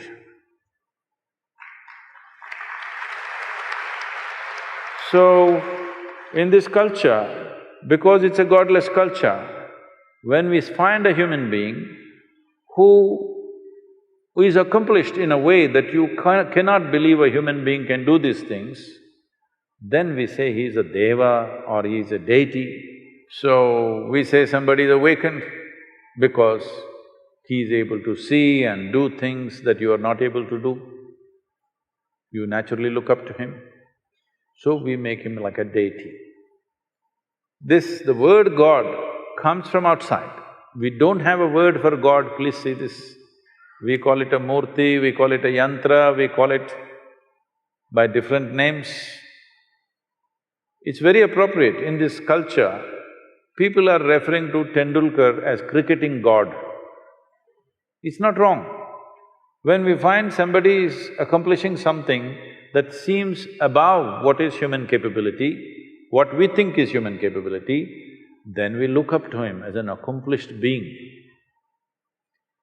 There are words for this, but now because we've gotten into Western ways and we are speaking an English language, we are using the word God. Otherwise, we called him a Mahatma, we called him a Mahanubhava, these kind of words, just to say it is an extraordinary being. And that extraordinary being became the aspiration of everybody else in that society. Out of our love, out of our respect, we may put some flowers, we may do something, but you must understand, we are aspiring to be like him. We are not there to go and sit on his lap in heaven. This is not the aspiration in this culture. Always the aspiration is this. You must understand, this is something that's all gone crazy now. There is no worship here. There is no prayer here. There is only darshan. Darshan means you behold a form which you think is higher than you and you want to take it into your heart. Make that a part of yourself. That is what darshan means. You go to temple not to pray. Darshan, just to see. Nothing need to happen, nothing to talk, nothing to tell him, no appeal, just to see. But because we've gotten so westernized, we are doing all that. Because they are saying they're talking to their God and their God is talking to them, now we also pretending he's also talking to us. We don't want to be left out. No, you are supposed to just behold, that's all, darshan is the only thing you do, no prayer. So, this is a hodgepodge thing, so you're saying this. Gautama did not become a god, people are aspiring to become a Buddha. So you think all the people around me are such dumb idiots. Nobody is working to become whatever they see as Sadhguru. You think nobody is working? They are. There are… because we are touching millions of people, nearing 1 billion now, because of this, some people just watching YouTube and they think they're doing well. Some people are on daily quote and they think they're doing well. Some people have done inner engineering and they think something is happening. So what is the difference between an established process, actually something that you have to do with yourself like inner engineering or further programs, and just watching talks or even being here is, one is titillation, another is transformation. Titillation means you know what? It's entertainment, spiritual entertainment. Little, maybe the way you think and feel you change a little bit. This is not transformation, this is a little change. It may help you, I'm not saying it doesn't help, it helps, but there is no transformation. Transformation means you as an individual is a form. This form should transform. If that has to happen, something more profound has to be done. We are seeing, we are looking for sponsors and other things. If it comes through in the next few months, we may roll out inner engineering programs free of cost.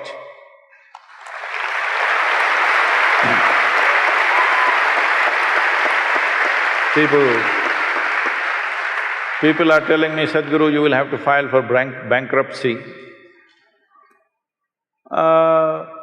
Such a thing will not happen. I'm sure people have enough sense when they see some value, they will respond in their own way and contribute in their own way to keep it going for others. So, we will make it like this, for you it is free. If you want another person to take it, pay something for the costs.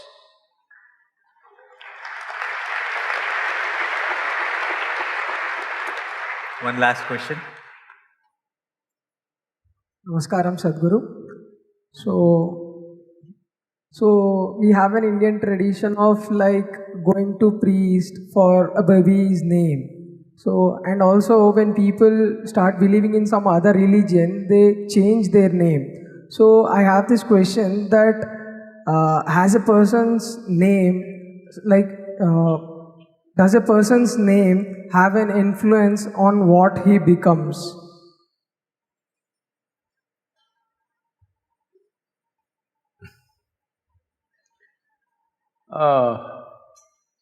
It depends who that person is. It is just that when we name our children, we want to name something pleasant or inspiring. The official name we want it to be inspiring, The pet name at home, we want it to be pleasant and sweet. This is a natural thing. Why we want it to be inspiring is, when we utter, anybody who utters his or her name should feel something. Because your name has not only impact on you, it has impact on others because they are the people who say the name most of the time, not you. You don't go on chanting your name, it's the other people who say the name. So it must have a good impact on them when they utter the name. There is something called as sound. There is sound? Hello? The existence has sound. Words are created by us. When I say word, when you give a meaning to a sound, it becomes a word. If I say boom, if you give a meaning to that, it becomes a word, isn't it? But boom is just a sound. So sound exists. Today modern science is telling you, everything in the universe, including your body, the planet, the solar system, the galaxies, everything, if you look profoundly enough, there is no physical matter, it is just a reverberation, vibration. Where there is a vibration, there is bound to be a sound. The question is only, is it within your hearing range or not? Some sounds are in your hearing range, rest are not in your hearing range. Otherwise, this whole creation right now is making a humongous amount of sound. You don't hear it because your hearing range is within a certain frequency band. So, every sound that you utter has a reverberation. A reverberation can either have a positive impact or a negative impact. So, in this culture, we looked very profoundly and looked at what kind of sounds you must utter for your child. But today you're calling them cuckoo, bobo, momo. Nani. I didn't realize that. So cuckoo, bobo, nani, at home it's nice. But now that he's at home everywhere in the world, everybody calls him Nani. That's a different matter. But the idea of giving profound names is, it is for the sound structure of that name. When you utter that sound, there must be a reverberation which enhances who I am. And also for the people who utter that. All kinds of very… for a foreign tongue, very difficult sounding names, but profound impact. So sound and reverberations have impact. If there is somebody who's conscious, even today, I think I'm giving names for thousands of children every day. Depending upon the time, date and their birth and looking at their picture, we give a certain kind of name which fits that child, somewhere close around that. So this, different people were doing at different times, but everything, there is distortion. About everything there's distortion. Now, before the child is born, they've chosen the name because something else. They want to call him Johnny Walker because they like the drink.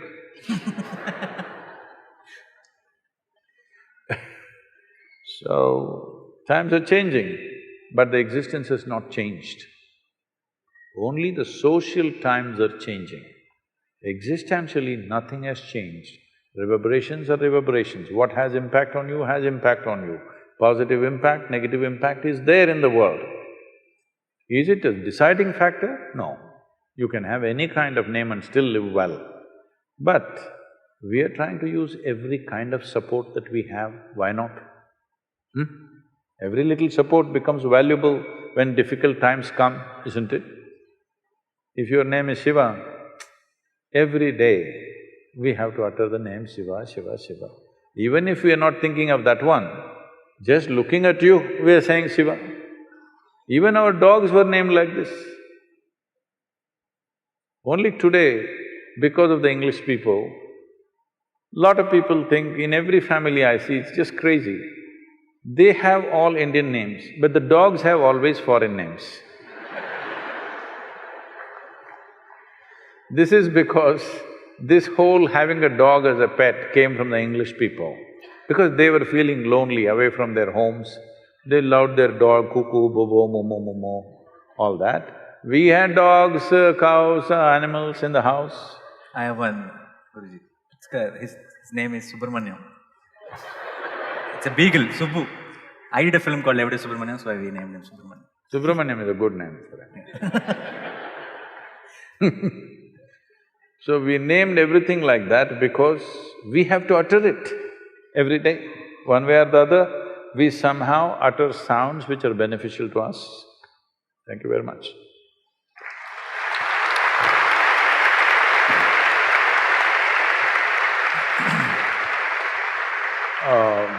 Because this question, agriculture, was asked and there is a concern everywhere.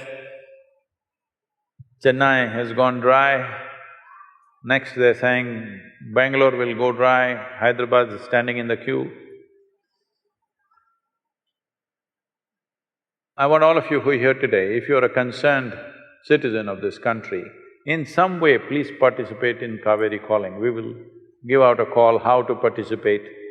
There will be… This is a more action-oriented thing than Rally for Rivers, because here we want to plant… To make 1/3 of Kaveri Basin green once again, we need to plant 242 crore trees. This is not like… we are going to go and physically plant everything. This will be done on farmers' land by them, but we have to support it. So we are looking at raising super large nurseries. Right now, we have over 24 nurseries across Tamil Nadu. Now we are seeing how to build these nurseries in Karnataka also. So there is room, we will start a campaign, at least plant 1 tree for each one of you. If you're four people in the family, plant 4 trees. It will be a minimum amount of just raising the nursery kind of cost, not a very big cost. So, you don't have to plant just 1. And you may have a tree to sit under like Gautama the Buddha. It may work.